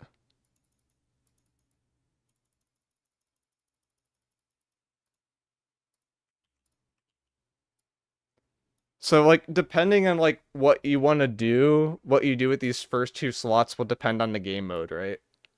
Oh shoot, I just messed up that. Okay. I think I didn't drag the window to a complete oblivion. But like these 2 are the ones that are like questionable for this. So like if you go like a set bonus route, these are probably going to be locked. If you go so like if I go set bonus route, right, this is probably an infix. There could potentially not be an infix. This is a lock slot, so it could be a perk that's not as good. But then you have like 2 slots that are more flexible. If you want to go for a complete, I want to do whatever the heck I want route, and you don't like set bonuses, like this could be a charm, this could be a charm, this could be a charm, this could be a charm. So like from a pure tank's perspective, I'm probably going to go 4 charms. I'm probably just going to spam M3s, at least at the beginning, unless there's like a set bonus that's like incredibly good for tanks, which they're we have to wait and kind of see what those are. But like depending like what role you're doing, if you like the set bonuses or not, that's what you're kind of looking at. So from a pure tanks perspective, it's one of my favorite miicrow sentences. I mean, most people don't want to go like quad defensive perk. Like, why would you ever want to go quad defensive perk? Like, there's some like really good offensive charms and skill charms, but like, if you're trying to just live, you generally want more stats that help you live. So, but like, this is the part that gets like really interesting because it's like, okay, I say I want 4 charms. Like, do I want a defensive charm? Do I want offensive charms? Do I want why'd I draw a D? That should be a C. Do I want like an offensive charm? Do I want a skill charm, which I'll draw as like yellow? Like you have like different options there. So like it gets very weird in terms of like what's actually BIS. Enchanted Ward, Elemental Version, Health Conditioning, which current perks? So those would be all examples of defensive perks, right? Because you're increasing your defensiveness. Say I want, like, they'll probably talk about how they break up perks, but like there's more that can be done there. Like from an offensive perk perspective, like I would think of like Keen as an example of like an offensive perk or like something like that. Random equals charm slot. Yeah, the charm slots are all random too. So like you can get, that's the part that's like grindy. Is like I can get like a defensive charm slot here, and now it's like, oh, all of a sudden my charm slot isn't necessarily BIS. But like if I'm going into M3s and I want an exact combination of charm, charm, charm, charm, like hypothetically speaking, assuming we have late bias and it rolls in the same weight that you want, you have a 1/3 times 1/3 times 1/3 times 1/3 chance, right? So you come up to about like a 0.01 chance, which is like 1%. So you have a 1% to get whatever charm combination you want. If you only care about 3, like maybe I don't really care if I get a skill charm on one of these pieces, like now it's like a 3 to 4% chance. So it's like depending on how picky you want to be, like it'll be easier or harder to get gear. So that's my brief explanation of what's going on that may or may not make sense to people. But tinydraw.io diagram where this is one piece of a gear. So this is one piece, you have 10 pieces of gear. So you have 50 total perks for any set. So there's a lot going on.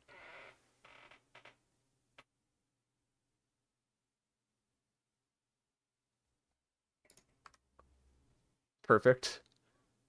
My amazing draw.io diagram. At the same time, I love or if you don't draw.io. want to get the full, all the tiers, you could only unlock one Don't need me at specific all. tier of them. One of them has a 1, right? Yeah, It still has one that, set right? does have a 1 How do you bonus. get to drop it 4 charms? It makes sense M3s. contextually based on how it works, but that one's a fun set. But M3s will only drop the 4 charm sets. If you want like 3 charms and a locked, or 2 charms and double locked, like that will generally be from any reward. If you get set bonuses, they'll generally be 1 to 2 preset perks. I said there are 4 gem slots, including gems, miicrow, and M3s. It's not including gems. If they said that, they're getting confused. It's not including gems. What do you think about split skill ever on weapon? It can, if it increases your damage output, people will probably take advantage of it. If it doesn't increase your damage output, it won't, right? So like say Firestaff has A tier int scaling and F tier dex scaling, and I just have 300 stats that are dedicated towards damage, and I want the rest of my stats dedicated towards con. It might not necessarily make sense to put any stats into dex at that point. That one has the biggest trade-off. Yeah, Enrage Set. That one has the biggest trade-off, but it also, I think, can lean into the most offensive power. So we added the trade-off to kind of make it more interesting. But that's where the set bonus is pretty cool, because you could actually, with it 1, 3, and 5, you could actually just get like 1 and 3 and not get a 5 bonus, and then free up some other set bonuses to combine with. Oh god, they're going through set bonuses math. We just did math. No. Do you guys get the set bonus stuff where they're talking about how all the different combinations, or is that confusing too? Math. The combinations get weird for this one too. So this is my gem diagram. Let's do X math. Okay. I don't know anything. Tell me everything. Okay. So, say we have our 10 items, right? We have our gear set. We have our 5 armor pierces, or our 5 armor sets. Why are these like weird colors? Can I pick like a normal color? I guess we could say blue is armor, right? So I got my 5 armor ones, and then I've got my 2 weapons, which generally are at the top. I'm not including shields. I have no idea where shields belong in this. And then you have your 3 jewelry pieces. So this is like typically how you gear out your gear. That one looks too similar. Let's do green. So we have armor in blue, we have weapons in red, we have 3 jewelry.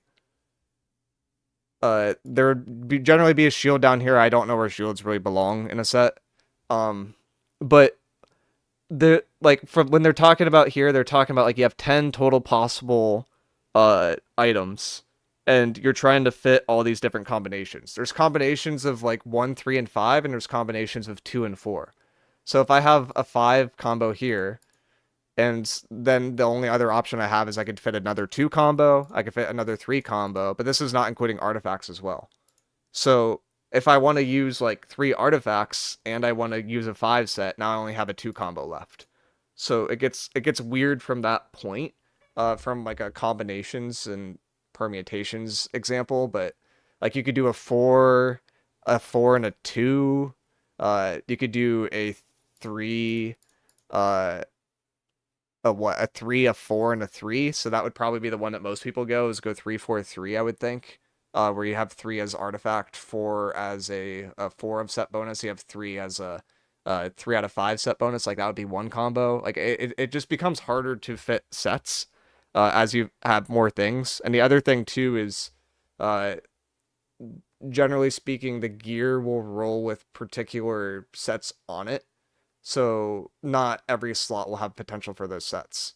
So like, say I want my healer set or whatever you want to call it, and say the healer set rolls a chest piece, it rolls an amulet, it rolls a ring and like a life staff, and I have to have that set to hit my healer 2 out of 4 set bonuses. Like those are my only options. And if I want to do something with a different set, like say I want to use this like defensive set or whatever, and this is a 1-3-5 set, but this 1-3-5 set also uses my chest piece. Well, now I can't hit that. So like that's the part where it gets really weird and trying to figure out like what sets to fit with what, if you're trying to fit set combinations. It's just, there's a lot going on there where it's like you have to judge the total amount of slots that you have. You have to figure out like what mashes together. You have to figure out if the items that actually drop those set bonuses will actually be compatible with that other set. It's very complicated in the sense of like what would actually be this. Or you could just ignore this whole thing and you could just be like, I don't care about set bonuses at all. I'm going my M3 route. I'm using everything that has a charm slot, and like you could do that too. So the artifacts are getting set bonuses too? No, I don't think artifacts are. Artifacts are a different system.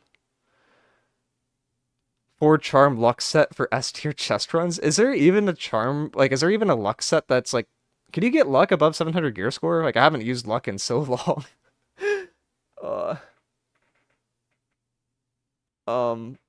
But in terms of like what's actually going to be best for endgame, it's going to be very weird. The cool part about this is like as they introduce more sets, it'll rotate with like what's actually best and what's not actually best.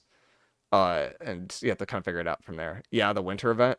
Winter event has above 700 gear score luck. I mean, we're 2 months out from that too. See if they add it back in future ones.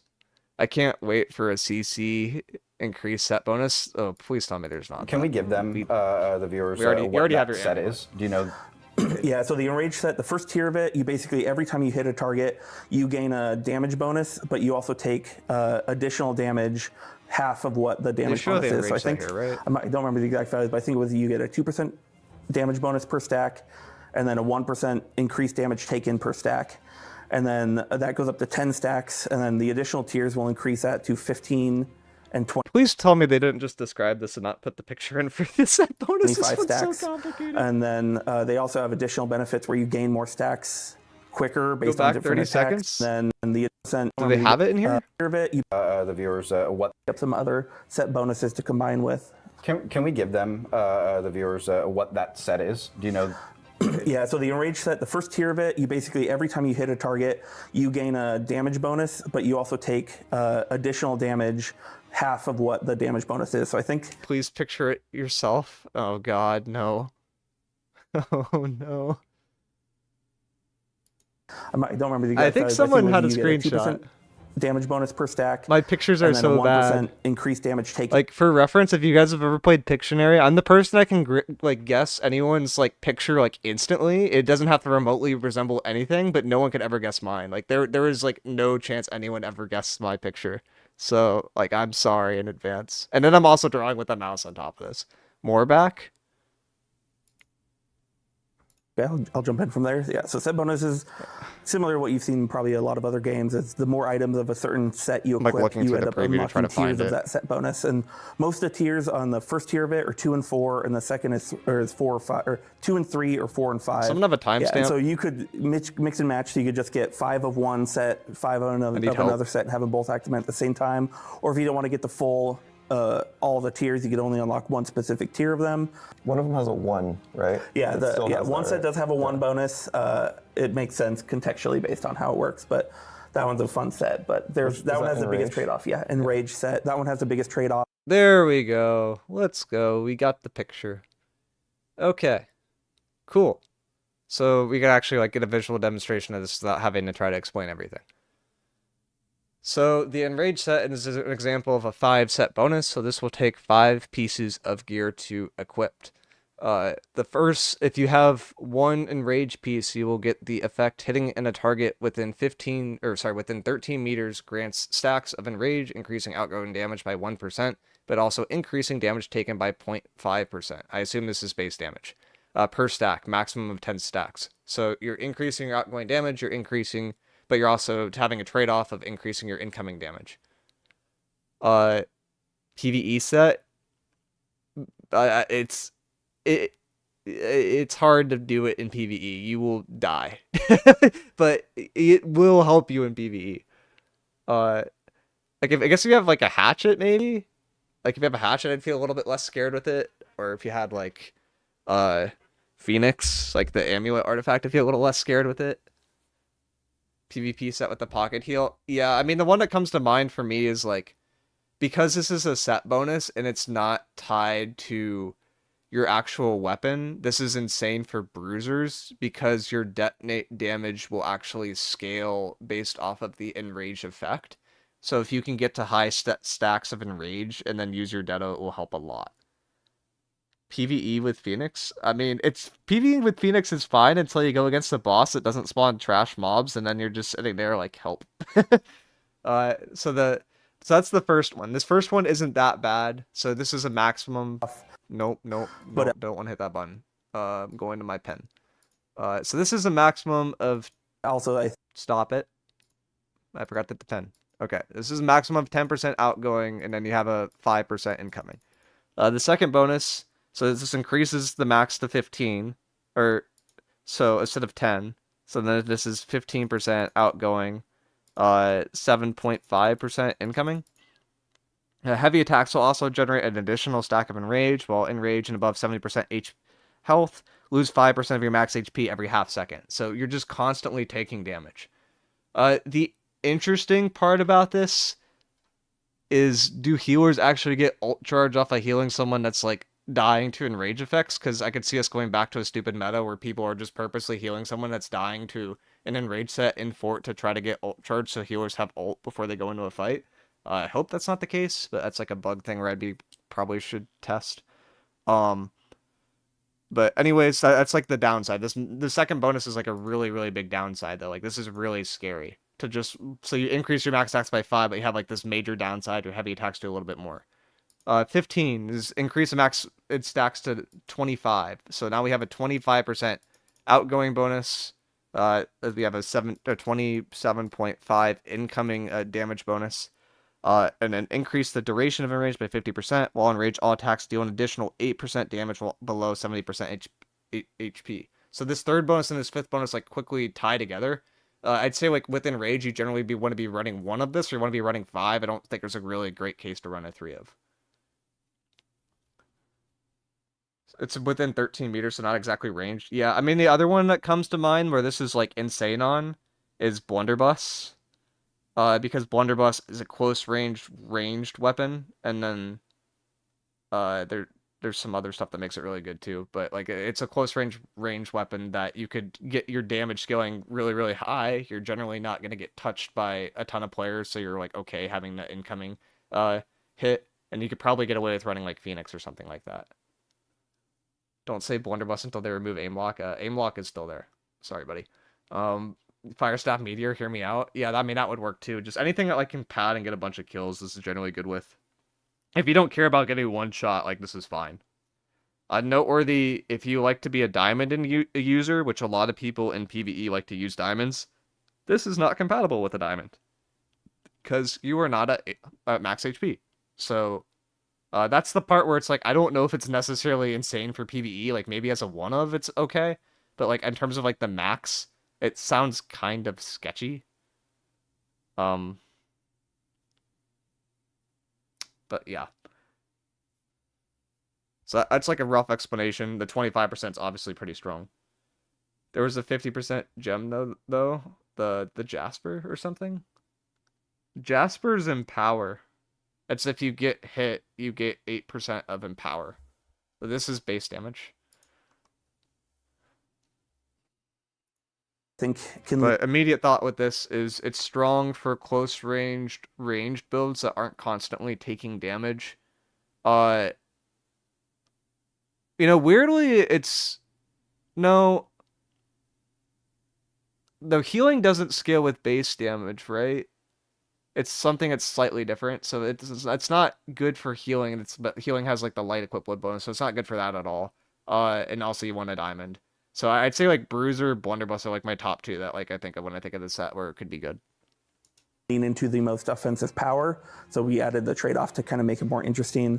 But that's where the set bonus is pretty cool because you could actually, with it 1, 3, and 5, you could actually just get like 1 and 3 and not get the 5 bonus, and then free up some. No, that's not the infix slot. That is the set bonus slot. So the set bonus is like the 6th slot available on a gear. It's like a bonus thing where you get the set bonus too. The infix comes with a set bonus. So like the gear that has the set bonus has the potential to also have an infix, and the infixes are like artifact grade-esque perks.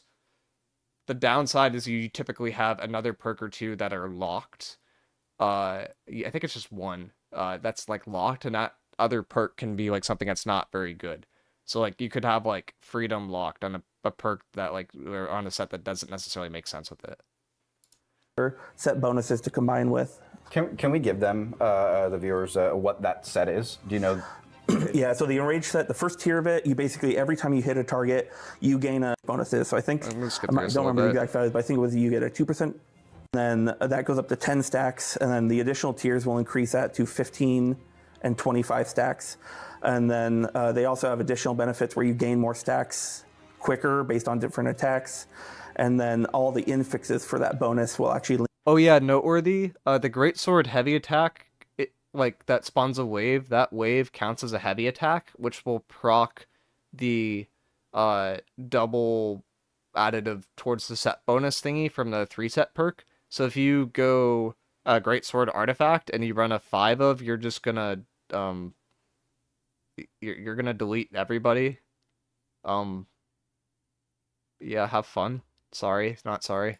Lean into that and give you benefits. So one of my favorite ones is I like to use dodging offensively, and not many people do that. But like when you're chasing someone and you try and burn a dodge to get them, it can sometimes give you a disadvantage. So there's an infix on that where you actually, as you finish your dodge, it'll actually trigger an AoE that pulls enemies in nearby you, but it does cost you some of your stacks. We should mention what infixes are. Yeah, I was going to say, for context, infixes are really strong perks that can drop in certain areas of the game with those set pieces, sometimes on them, sometimes on normal pieces of gear with just sockets and not the set bonuses. Oh, okay. And it's going to be kind of a way for you to mix and match some of those sets with normal items. Or you really want the infix that's on this ring or this chest piece for the Berserker set, you're going to want to find that piece that goes to your play style. So the bonus that Hurley just talked about might be on only a ring piece, so you need to make sure that you build that way accordingly. And that kind of makes it interesting when you're pairing the different sets together to make sure, well, I like Berserker, but only with this one infix, so now I need to make sure that that's populated in that gear set.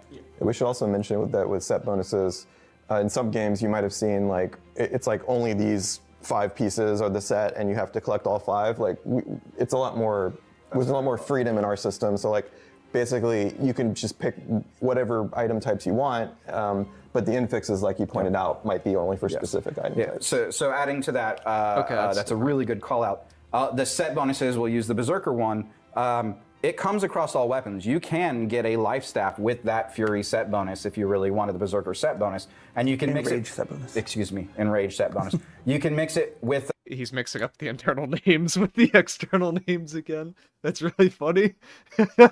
A chest piece, you can mix it with legs. You can have 3 pieces of jewelry, a weapon, and boots, and that's it. And it really creates some of that customization, but where it starts to get locked down is I really want that infix, so I'm going to take this one piece, maybe with that set or not, to empower my build. Yeah, and some of those infixes actually compete with similar. It's hard, okay. I know, I deal with that at my work too, where they changed the official name for a product like 3 times after it launched. It's like, what do we call it now? It's something completely different. Miicrow can't read, don't let him judge you. I mean, that's true. I also can't, like, my reading comprehension is like basically a TikTok brain at this point. It's bad. Functionalities for other set bonuses. I need the AI to like summarize. If you have a chest piece on both the Enrage set and there's an Overcharge set, which also does similar to the Enrage, but function a little bit different. If you want the chest piece on both, you can't have it, so you'll have to choose between those 2 infixes and then switch out the other gear you want for other ones, and basically lean into trade-offs and benefits and what can maximize all the other perks and enhance your entire build together.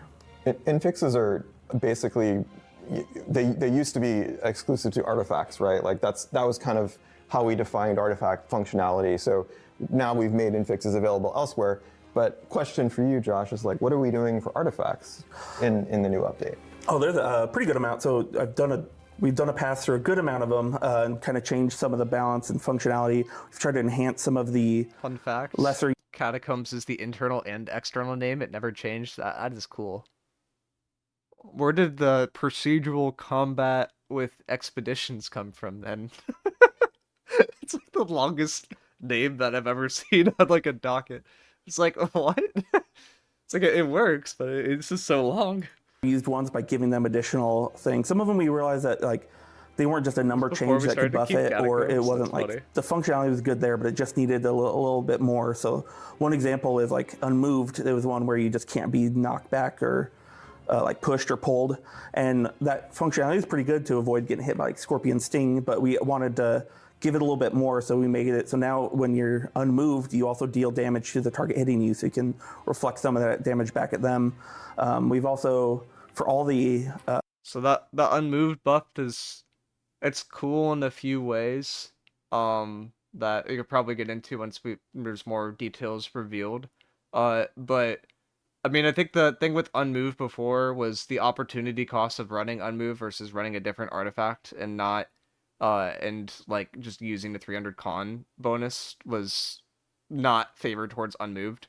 Meaning, like, there was not a giant point to using it because if you had 300 con, you can just get away with it.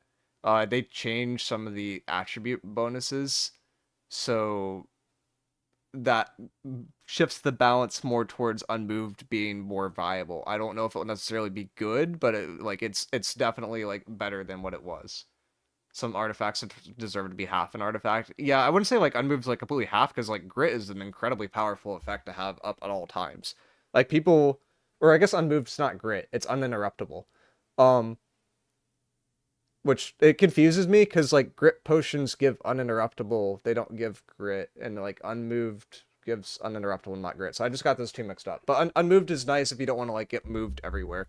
But at the same time, you can just use Grit pots. So a Thorn Grit tank just sounds insane. I mean, the problem with like Thorns doesn't really exist in New World right now because scaling for scaling's generally based off of your base damage of your weapons, and tanks run like 500 con, so their weapons have like 0 damage at all. And because scaling's not based off of max HP and is instead of based off of your weapon scaling, Thorns isn't really a concept within New World because your damage just doesn't do anything if you're a tank. And if you're a light player that actually has DPS scaling, now it's like I don't have the HP to utilize the Thorns bonus. So yeah, that's the problem with Thorny Reflection right now, is like Thorny Reflection doesn't work off of max HP, it works off your base damage of your weapon. So it's like no DPS really wants to run it because you don't really want to be taking damage.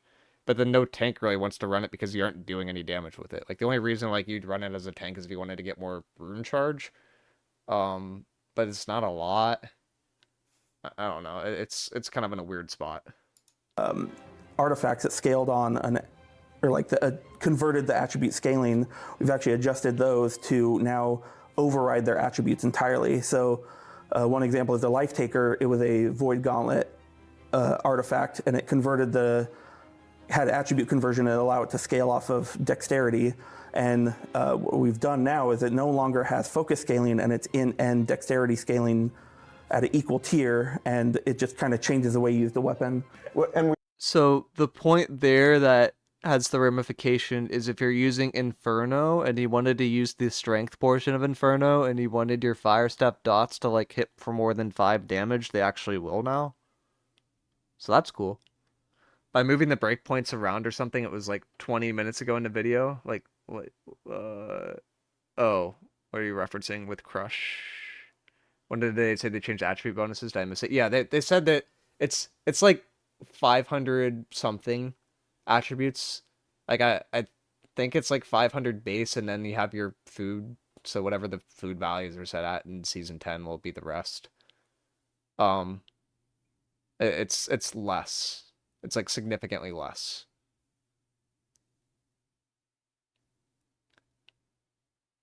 Oh, I know that, but it doesn't mean the bonus is changed. Yeah. I mean, at this point, it's really hard to tell like what is out and what is not out because people keep saying random things on Discord. Like I think like at this point, like the most of the content has been revealed, and it's just like ironing out the details. We also, the last perk, didn't we make that a slot as well on artifact, or did we? Oh yeah, we've changed up all the perks that are actually on the artifacts too. They all have the new versions of all the ones. If there was an old version converted into the new charm and slottable system. And then the final perk that used to just be the one that randomly rolled and then you could choose what it was, that is now just a slottable slot that makes sense for whatever item it is. So it's more offensive item, it's an offensive slot. If it's a defensive one, it'll be a defensive slot. And then, yeah, just switched up the other perks that are on them. Since we've also removed the attributes from all items, the attributes aspect. Like this is so funny to me. Like for the video, it was like the first hour was like super fluffy. The last 10 minutes has just been like what the fuck is going on? Like no one knows what's going on anymore. This needs so many more visuals to like understand. This is so funny. It's like such a dense conversation with like such complicated new mechanics, and it's like, yeah, we're just gonna explain it with words. It's like it doesn't work that well usually. We need pictures. They ran out of time. I honestly love it though. I mean, it's entertaining because they're describing all this stuff because they like work on it all the time. It's like, oh yeah, I know, I did this, and it's just like, and it's still the most amazing part. Yeah, it's like this needs more support in the video. They're like, oh my god. They're removed from the artifacts too, and it's just that quote artifact infix up at the top of it that we've leaned into. And for clarity, that is the existing one. So if I already have those items, that's going to replace my old perk in that slot. Yes. Okay, yeah, so we have pivoted the weapon scaling. So previously you would see it where it had like 95% dexterity and 65% strength. There's just more changes in this last 10 minutes that they made to like PvP in like the last like year, maybe 2. And it's like, it's condensed into 10 minutes. Like, oh my god. Guys. We've adjusted those and now they're kind of just a tiered trying to number. figure out how to help clarify.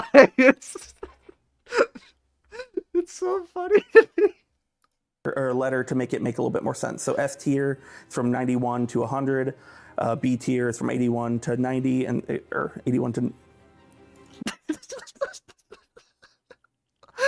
He's getting confused. No. They just converted the percentages to be like A through F. Tell us who the new waifu is redacted. Oh god. 90.09999 or whatever. But we've tried to basically make... JR's laughing now too, and Joel's laughing. Oh no. Just put him on the spot. A little bit more easy to understand the power, but one we reason changed we've a done lot, that is to okay? basically You allow for did. the It's attribute funny. overriding system. So the new game with old gear will be obsolete. Old gear is still usable. You could upgrade your current 700 gear score gear. The new gear will likely be better, but it might not be a bad idea to like use old gear up to a certain point.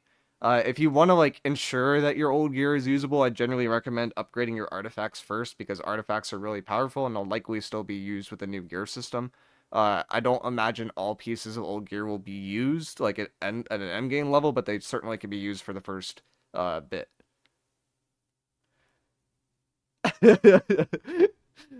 Either lean into that system and kind of... We appreciate helping oh my god, my words today.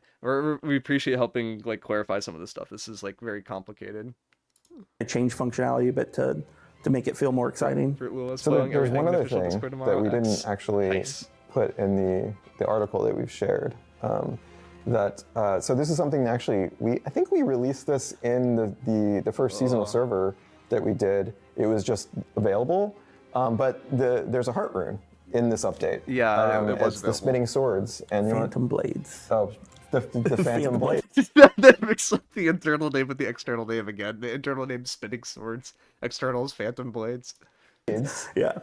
That's the dev name, I think. Yeah, the back end was Spinning Swords until we came up with a cooler one. Yeah. So, so tell us about that heart. Yeah, so that one, we actually wanted to kind of lean more into like stealing stuff from the enemy NPCs that are in the game or the enemy AI.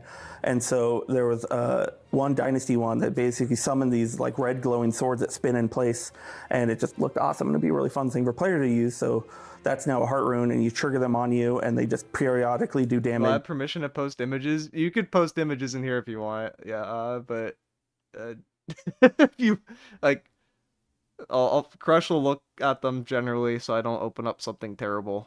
Or I'll just open it up and it will not be fun, but we'll figure it out. No, I mean on the official Discord. I don't think so. I think they took that permission away.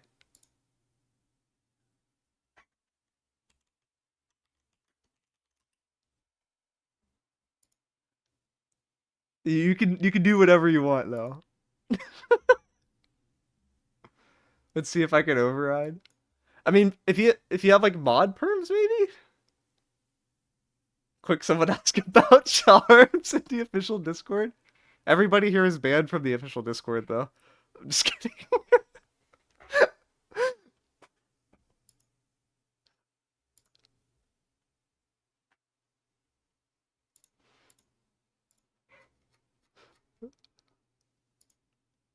Most generic message from Crush in an official Discord ever. Oh god.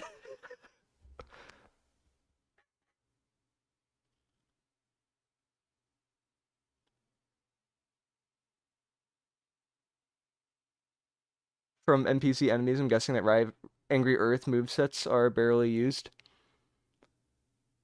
Is that related to this? Let me. I'm waiting for a mystery image to appear in the Discord, potentially in the official Discord.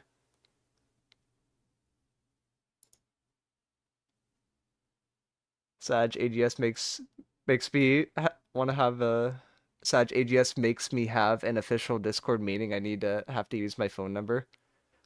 Do you have to use a phone number now with Discord? Is it like a recovery tool, like for two-factor, or they just like force it for some reason?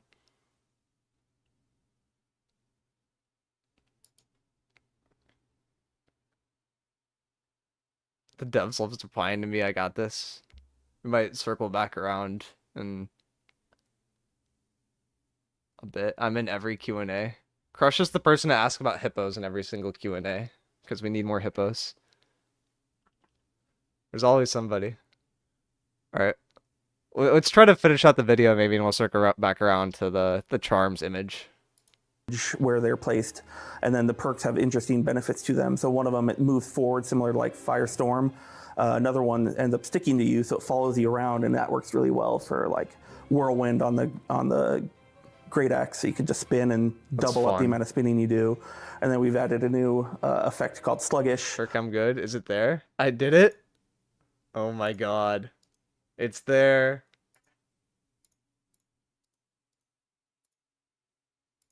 There we go.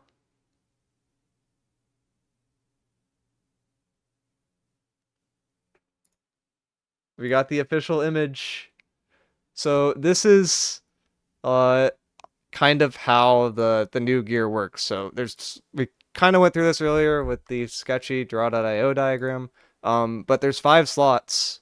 You have your charm slot, so this was there before. This defensive slot at the top is a slot that replaced the attributes. And then we have the 3 perks at the bottom as well. So in this case, we have 3 locked perks, right? And then we have 1 rotating perk, but that's your charm slot, and then we have a gem slot. And then if you look here, you could see a skill charm set. So this would be an example of one where you could change the skill charm set. So right here it says defensive, but if this said skill, you could change the skill to anything that's a skill.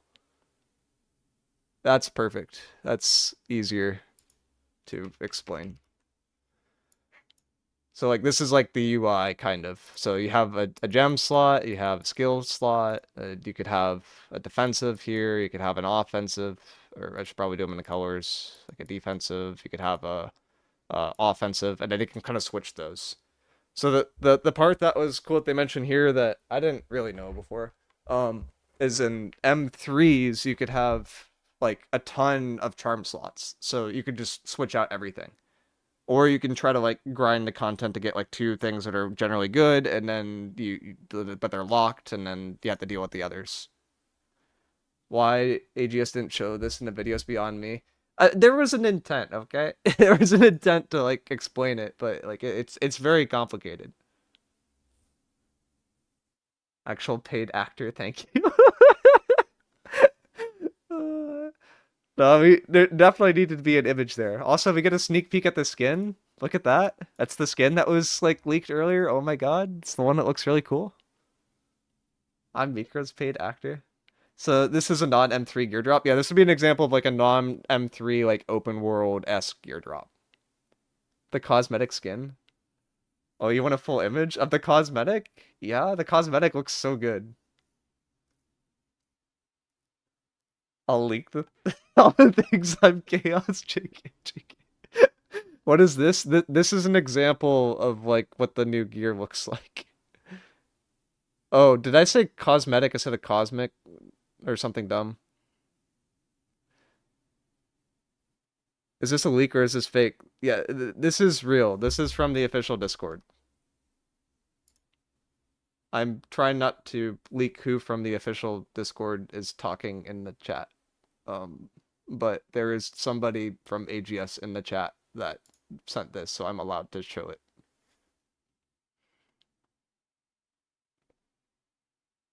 It's not my fault. Can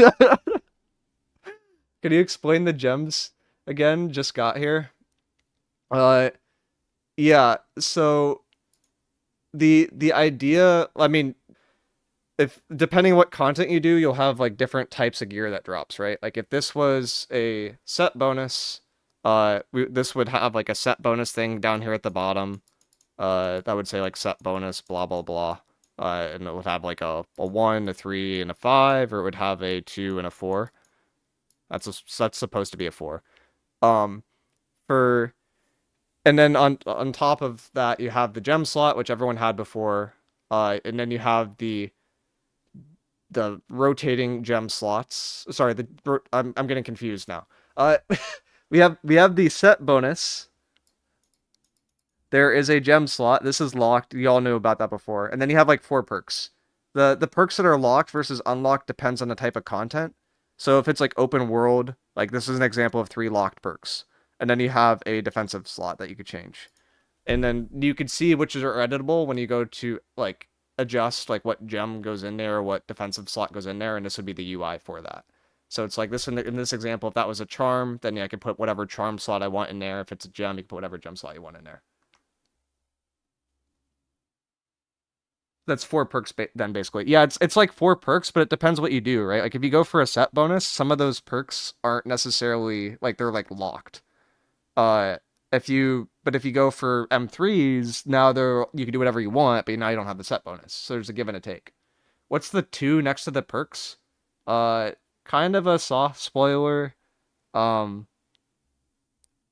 There's a lot of content that came out. Like everything before is basically T1 New World. This is basically T2 New World. So like there's a lot, like there's a complete rebalance of all the perks, and the 2 is like, yeah.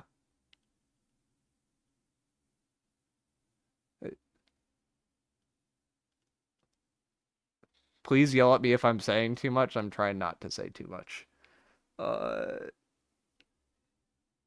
Are these gem/charm set bonuses going to be huge for PvP? You good? Okay. I figured today was the big day, and now it's like a little bit more of the let's build the hype train. Okay. Gems and charm sets are definitely going to be impactful, but we have to kind of wait to see more of those revealed. They'll be revealed with time. I'm guessing there will probably be like external, like third-party journalists that like go reveal them. Let's get a set bonus leak, surely. We already got one. We got the like Enrage / Berserker set. I think Enrage was internal, Berserker's external or something like that. Now I have to do M3s. I did M10 years ago. We way past that. You don't have to do M3s. It depends what gear you want. If you want gear with all 4 possible charms, you have to do M3s. So like you'll have 2 that are like possible to get from charms, and then you'll have to do M3s to get these last 2 slots to get the 2 extra charms. If you do open world, there'll be more pieces that like have locked gear, and those are fine if you get perks that are good, but it just won't be as flexible.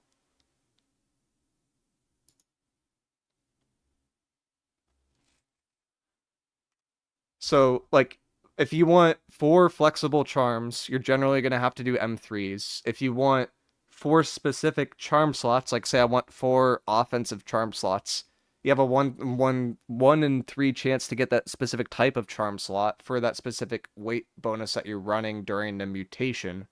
So that's like approximately a 1% chance to get whatever you want from any particular drop.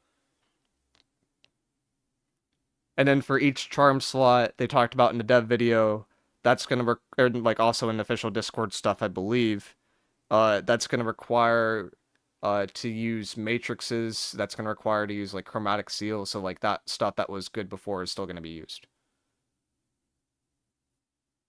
Can I just do the raids? You could just do raids if you want to. The new raid probably will not be done immediately though. Like it's a hard raid. Like I think everybody in the dev video has talked about it. It's a really hard raid. Like for New World standards, it's very challenging. For other game standards, it's probably more on par.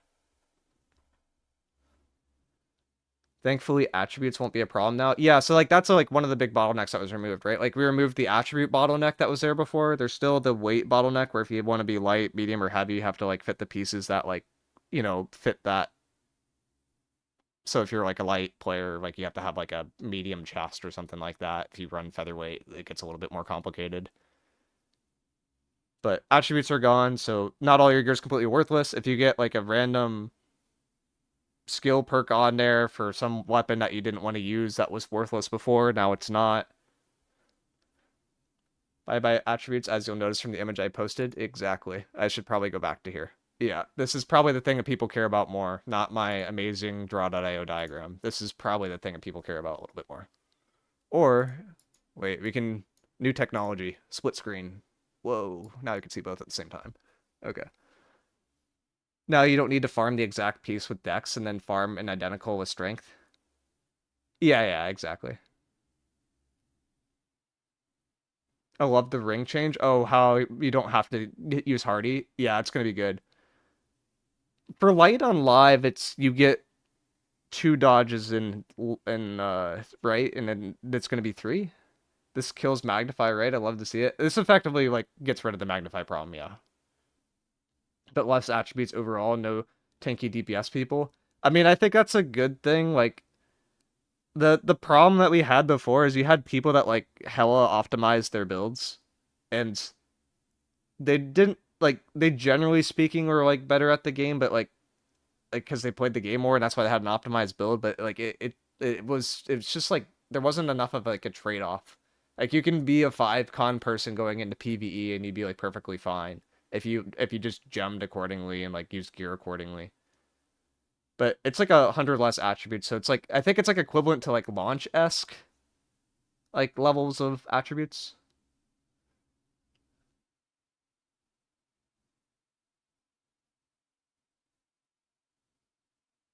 So you're not going to be able to hit like 350, 300 for Bruiser anymore. Launch was 500 with food? Okay. We're basically at launch attributes. Yeah, I would think of it that way. For the picture on the left, how do you know if a perk is locked or interchangeable? So if you go to edit, this defense, like the gear set, so if you like try to slot in like drag in a gem or drag in like one of those perks, this menu on the right will pop up. And from there, you could select whatever perk is socketable.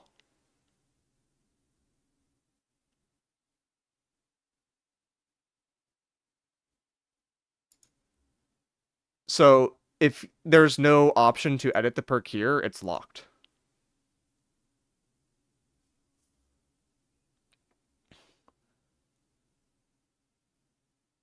It'll be 530 plus the 5 you get for 3. Yeah, exactly. Per bonus you go into. Launch, you can go about 301 stat, I think. Yeah, the raids have... I mean, I would say each boss definitely has more than 4 mechanics, but you'll see. The raids are legitimately hard, so... So, what is this? So, is this what the gear will look like in terms of 3 fixed, and we can only change 1? No, this is not all the gear. This is an example of an open world drop. If you had an M3, you have the potential to have a quad charm slot, so you could literally edit anything on here. M3 drops, you can change literally everything. Other areas, you can change less.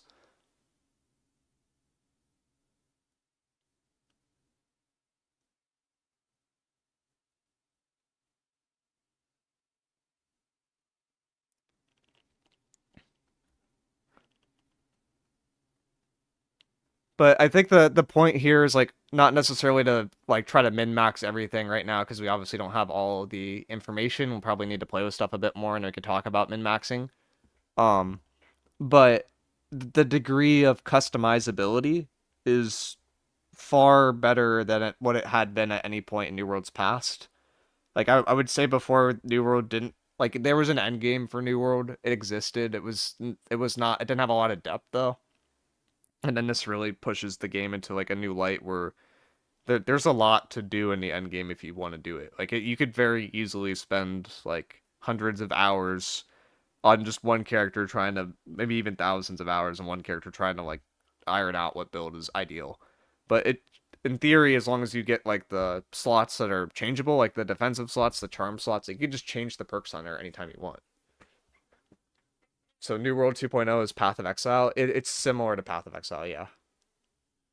Which I think is a really good thing, because Path of Exile has one of the best end games, like, in that genre. So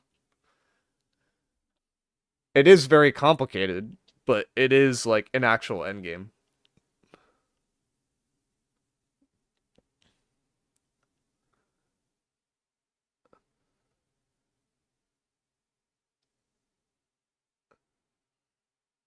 So like the attributes and the attribute thresholds like got changed a bit too. You'll see for that.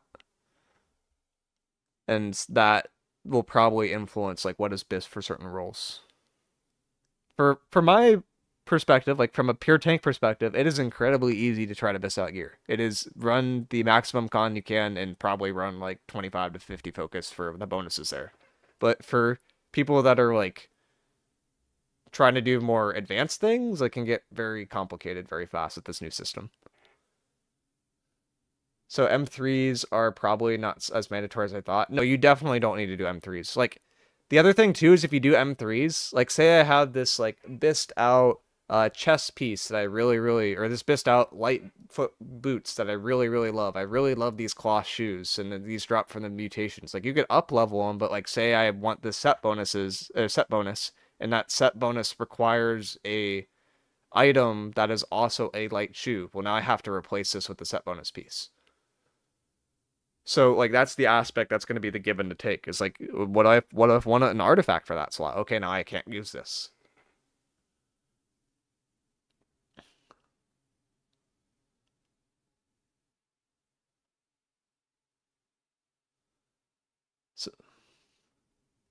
So yeah, for like going into M3s, you probably want Enchanted Ward. For PV in general, you probably want Enchanted Ward. Like early on, like if you guys are looking to prep, I just have like a generic set with a decent amount of Enchanted Ward that you'll probably switch out very early on for Enchanted Ward 2 or whatever they call it. My brain hurts trying to understand this. It's easier to understand once you start playing with it. But this helps me. This works for me. I don't know if it works for other people. You could also just use the examples. I lost my split screen. But like the set bonus wise, like if you have a 5 of, that would be an example of the blue. 3 would be a 3 of. Red would be a 2 of. You have 10 total slots. This is a shield. I don't really know where shields belong. And then artifacts don't count towards sets, so that's another aspect. New World could use the complexity. That's what's keeping people around. Just needs to be easy to understand, not to drive people away early. Yep. Did they mention removing Refreshing or Enchanted Ward specifically, but mentioned it in the original announcement? I would need a link to that. Because I would need a link to that. Okay, any more chaos? I mean, if you have more, I'm down for more. Otherwise, we could try to finish the video. I think people are still confused, but they're slightly less confused. Will there still be a limit for artifacts you can put on? Yeah, there is. The chaos is definitely entertaining. Seeing all these perks being named Sleep 2, does that mean the percent and the perk gives is based off the charm that you slot in? Like Bleeding Sleep 5, for example, would have a higher percentage than Bleeding Sleep 2. No, you're overthinking it. The new perks are like the second version of perks. They just have a 2 next to them. Everything that you've been using up till now is a T1 perk. It just has a 1. Where it's really good for kind of chasing, running away players, where if you hit them with the spinning swords, it'll inflict sluggish. It'll prevent them from dodging for just a couple seconds unless they attack you. So it's a thing where if they're running away, it's powerful, but if they're actively engaging in combat, it won't really have that big of a benefit. Yeah, just imagine you go for like a detonate like clump wipe and then you can't dodge anymore. Like that's the terrifying part about this artifact. The thing that's noteworthy is this is counted as a CC effect. Freedom, for example, reduces the duration of CC effects. The other thing that reduces CC effects is something like a cleanse pot, or flail. So there's multiple ways to kind of get rid of this, but it is an incredibly powerful effect. There's more. There's got to be more. We'll regret it as soon as we're done. But you know I do have a small reward thing to add. Go. We've definitely heard you on some of the chase rewards. We added some fun items into the raid as well. I think I'm not 100%, but if I remember correctly, they're 0.5% chance to drop, so they're fairly rare. Each boss in the raid has one item. The first boss has a really cool hat. The second boss has a mount. It's this spectral horse. I'm going to give that one away for free. It's really cool. It's my favorite mount. The He third accidentally one leaked it again, didn't he? No. He wasn't supposed to say that. You could just hear the snickering and the laugh. Oh god. It's so funny. Another mount. The final boss. I think it's something that players are going to absolutely love, but I'm not going to spoil that one. Joel's It's the homie. It's a interesting, real- and I love Joel. it's in line with some of our more popular mounts that I think that we can thank you Joel's for great. what that one is. But I'm not going to give that one away. The other thing, Joel's the mount. Yeah, right. No, it's Thorpe. You can ride on Joel, Thorpe's back. We yes. had that at one point in debug, and it was wonderful, but it's not that. Yeah. With that being said, these items are tradable too. So if you get more than one, you can sell them to other players. They are super Joel, rare. everyone gets one free giveaway, right? Joel did one free giveaway. Every person from AGS gets one free leak. And then crafting, we also want to mention that Joel's been missing all of the for a perk few charms days are crafted. now. You might get a rare No. drop, but it's pretty uncommon that it'll be socketed in your item, or you get the perk charm. You're supposed to take PTO right after the patch drops, not right before. Everyone knows that. That's why I stay behind the camera instead of in front of it. Yeah. So there is some Sorry. amount of trade skill you'll need. I think there's 3 different trade skills for the perk charms, but the offensive ones take a different trade skill. The defensive ones and the weapon each take a different trade skill. It's like weapon smithing, armor smithing, and another one. And that will be something that will funnel a lot of crafters into that loop. You can also craft 3 socket items again. So you'll be able to roll those over and over and over again to kind of look for the stuff and the perks and the mix of perk charms that you might want on those things. Well, I need to go back. I was reading chat. That will funnel a lot of crafters into that loop. You can also craft charm itself. There is some amount of trade skill you'll need. I think there's 3 different trade skills for the perk charms, but the offensive ones take a different trade skill. The defensive ones and the weapon each take a different trade skill. It's like weapon smithing, armor smithing, and another one. And that will be something that will funnel a lot of crafters into that loop. You can also craft 3 socket items again. So you'll be able to roll those over and over and over again to kind of look for the stuff and the perks and the mix of perk charms that you might want on those things. Well, I think If it's just 3 and there's 4 total, does that mean you're missing 1? I need to listen to that one more time. Socket items, and that will funnel a lot of crafters into that loop. You can also craft 3 socket items again. Yeah, so if you could craft 3 socket, is the last slot random or is it missing? We need another graphic. He's saying that you can craft stuff with 3 things, so it could be like, he's saying you can craft this, but like this other part, like I don't know about that. Like you select a perk when crafting? I don't know. That one I probably need a pretty picture for. I don't really have a pretty picture for.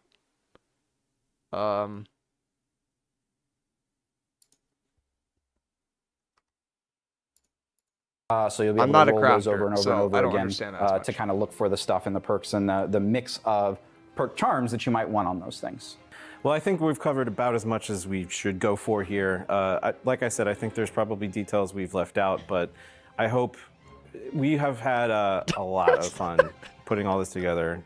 You've all outdone yourselves. It takes all of the great stuff that works in New World, it mishmashes it all up in new ways. There should be tons for all of the build crafters out there to figure out. And that is the goal, right? Is like the meta, like we want it to be more of a fluid meta with, you know, things that we could change and mix up. When we change out the gear, it shouldn't make the rest of the gear invalidated. It should just be a different collection. I should be able to feel like I'm still viable And I think we lost a lot of that in the past. Every time we'd go up from 700 to 725, all that old stuff was gone. This system safeguards that and makes it so everything stays viable. You don't come back at a later point and feel like everything is worthless now and I have to go chase a new thing. You should always stay viable because of Umbral, because of the perk charms. And it's fairly... Was Joel the one that leaked the 800 gear score too? Who was that? That got leaked so early on. Oh. Easy to change if not. Yeah. Yes, it was Joel. All right, well, go break stuff. Joel's the one you have to be afraid to put on the camera. That's so funny. Well, thank you for joining us for the Season 10 Deep Dive. We're super excited to bring you Nighthaven. Thank you, everybody, for digging into all the features, all the content. All the players are super excited to play as well. And I guess the last thing to say is, Joel. They we'll will see not you be safe with in Joel. Nighthaven.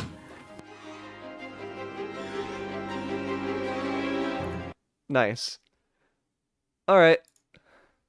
Wait, there's no Easter egg in the last, like, 10 seconds, right? No. Okay. Cool.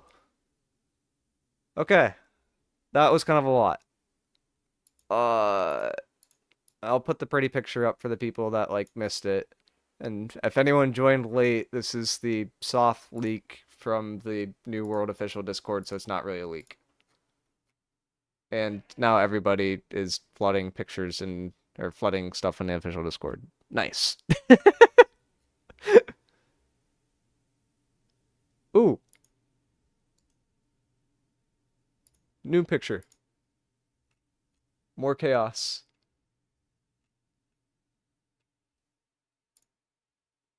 So, I mean, this is just what the stuff looks like in terms of scaling. So Fire Staff is S tier with int, and with Dexterity, it is E tier.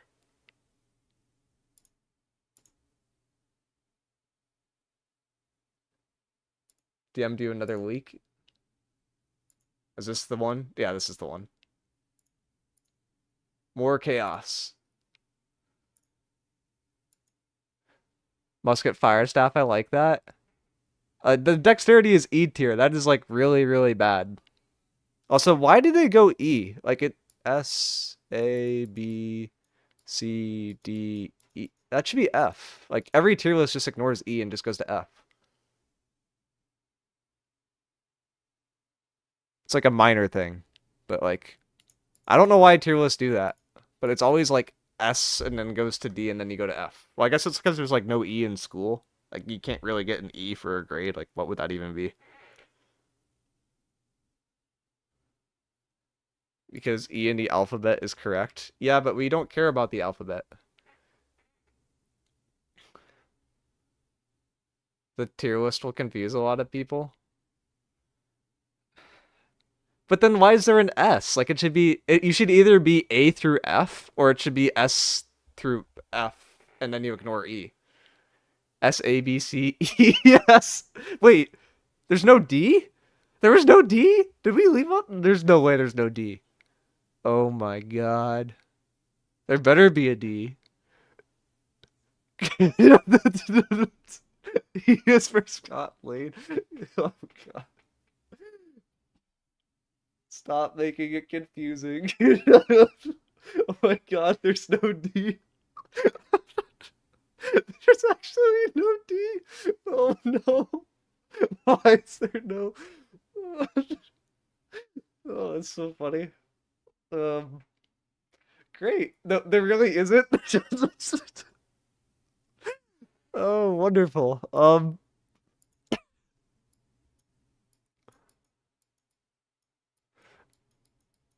New tier list just dropped. He will be electric with chair. So then IG is focus? I think so.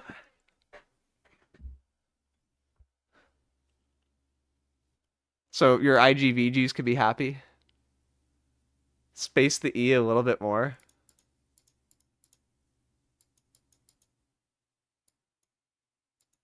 I can't draw with the pen. Like I'm so bad at like doing characters. There we go. That's my best E. That's a pretty good E. Wait, so what happens with bruisers? Oh my god. This is the first meta where bruisers actually have to think. Like, before it was always like, Bruiser, you run this exact same setup, you need to run this, it's purely Biss. This is the first sorry. Yeah, okay, Mr. Flail. No, Bruiser, we don't think we bonk.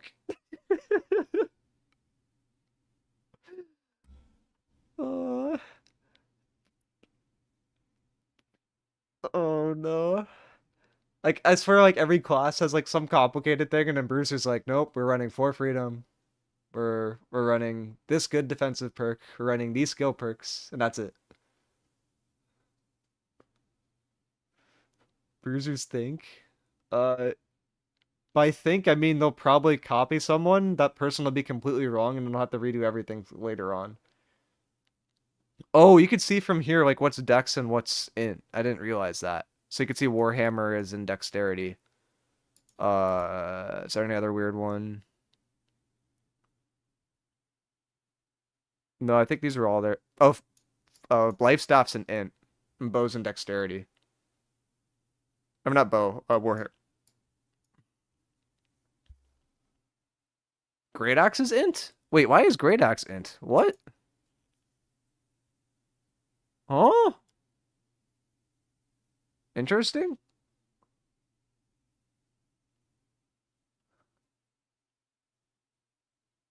Oh yeah, season 10 is gonna come out. The first week, people are gonna be like, you know, we have this meta solved completely. This is what's Biss, and then like 2 months later, it's gonna be completely different. E tier. Can we get a hotfix to have a D instead of an E? Is that possible?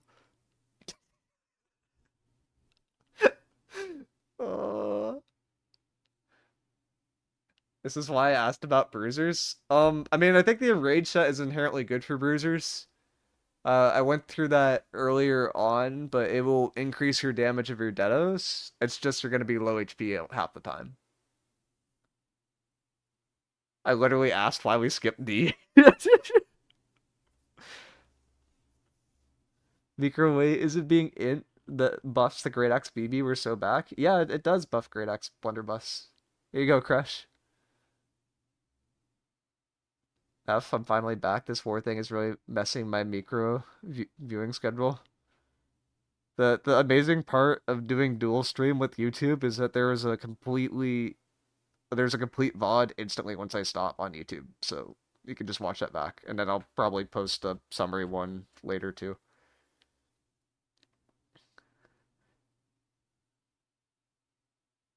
So this is one of our images, and we have another one that's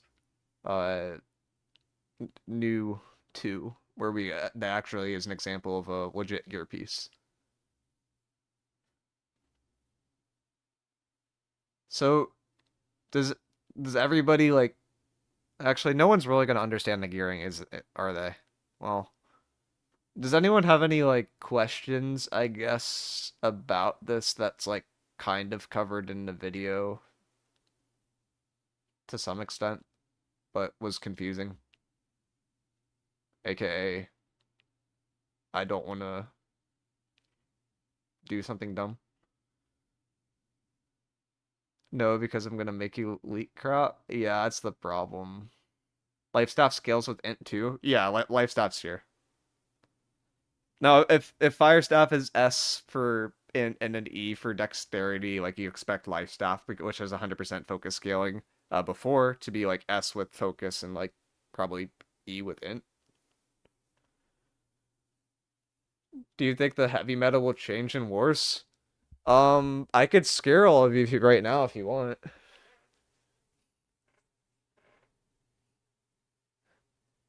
Correct E with int. I think the heavy meta will very likely change. The addition of offensive perks to gear can push squishy builds in ways that has not been seen since one-shot combos were a thing. There's definitely going to be some chaos there.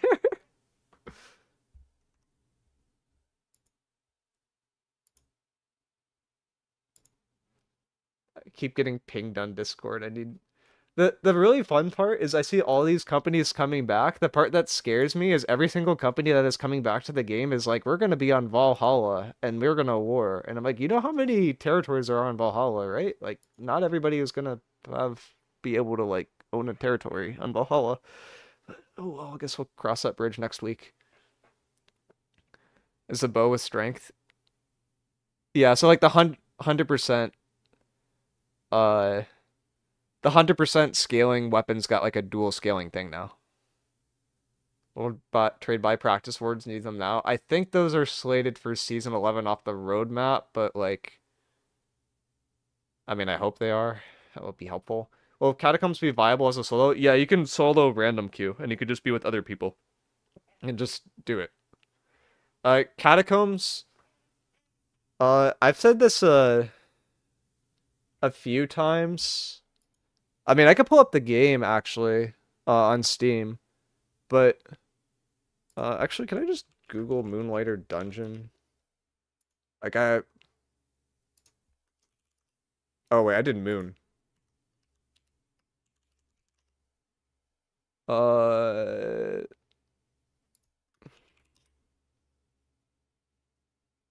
Yeah, this is a good one. This is, like, my best way of describing it to someone that, like, hasn't played it before, but they also had some screenshots there. If you've played Moonlighter before, it's like a... Well, to me, it was a cool game. I played it when I was, like, traveling all the time because it doesn't require internet. But, like, the idea is that for the Catacombs, you have, like, a starting room, and then from there, you discover new rooms, and you can branch off. So you can go this way, you can go this way. And going towards certain areas may unlock new things. The way that you progress Catacombs is by defeating bosses. When you defeat bosses, the scaling for future bosses will increase. But they also had some good images in the video too.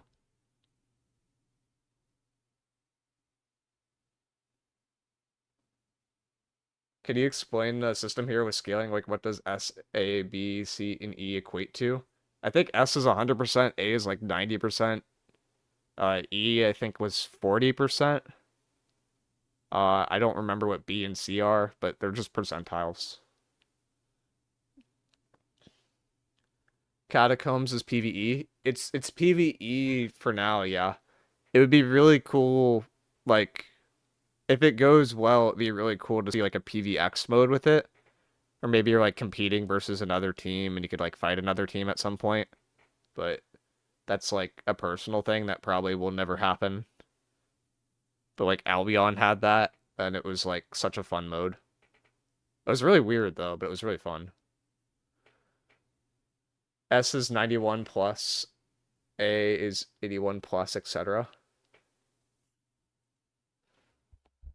So...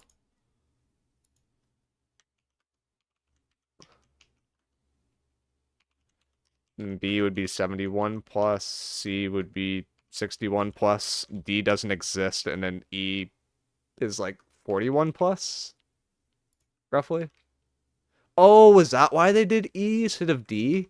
Because there's just like a gap here at the 50%, and they jumped to 40.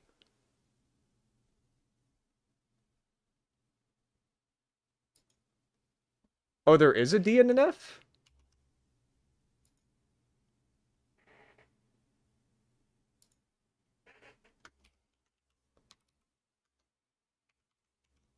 Apparently?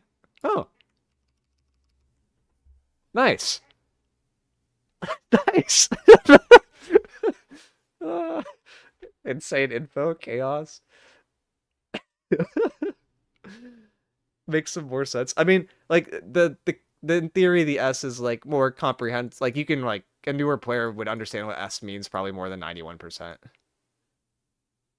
Chrono Odyssey wants to do an extraction type PvX mode like that. Chrono Odyssey was the funniest game I've seen, like launch a beta, like, in a recent memory, where it came out, everyone was like, oh my god, this is gonna be the next game, like, New World's done for, and then everyone played it and collectively was like, oh my god, New World is such a good game, Chrono Odyssey sucks. But we'll see how that goes in the future. I'm sure they'll, like, figure it out.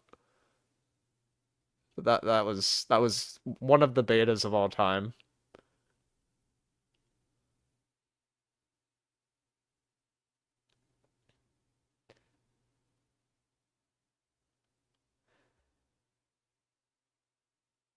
makes more sense. Hatchet used to be 60% strength, 40% dex, and Spear was 40% strength, 60% dex, so both would be like BC. Yeah, exactly. The part that gets weird is like, say I have 500 attributes, and then I want 200 con. Now I have like 300 left that I could use towards these categories. And if I have like a fire staff that has like S tier scaling on one and F tier on another, or like I guess it was E tier on another, like at what point does it make sense to put points into E tier? Because with lower amounts of points towards damage, it may never make sense. Because you won't hit the diminishing in returns in time from putting stuff into S tier to where E will actually make sense. But that's like a more advanced thing that we'll get into once the game actually comes out.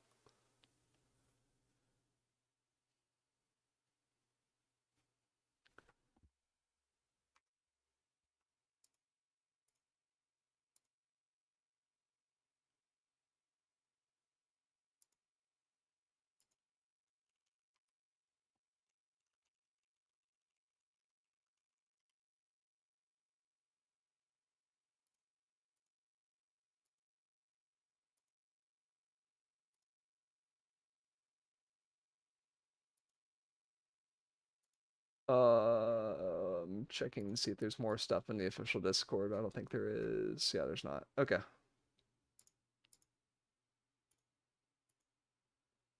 For new players, oh shoot, I've totally been talking about stuff from like a ex-player point of view, not new players. That's totally my bad. Please stop me. For new players, you recommend getting some gear down to 725 or just wait for the new DLC?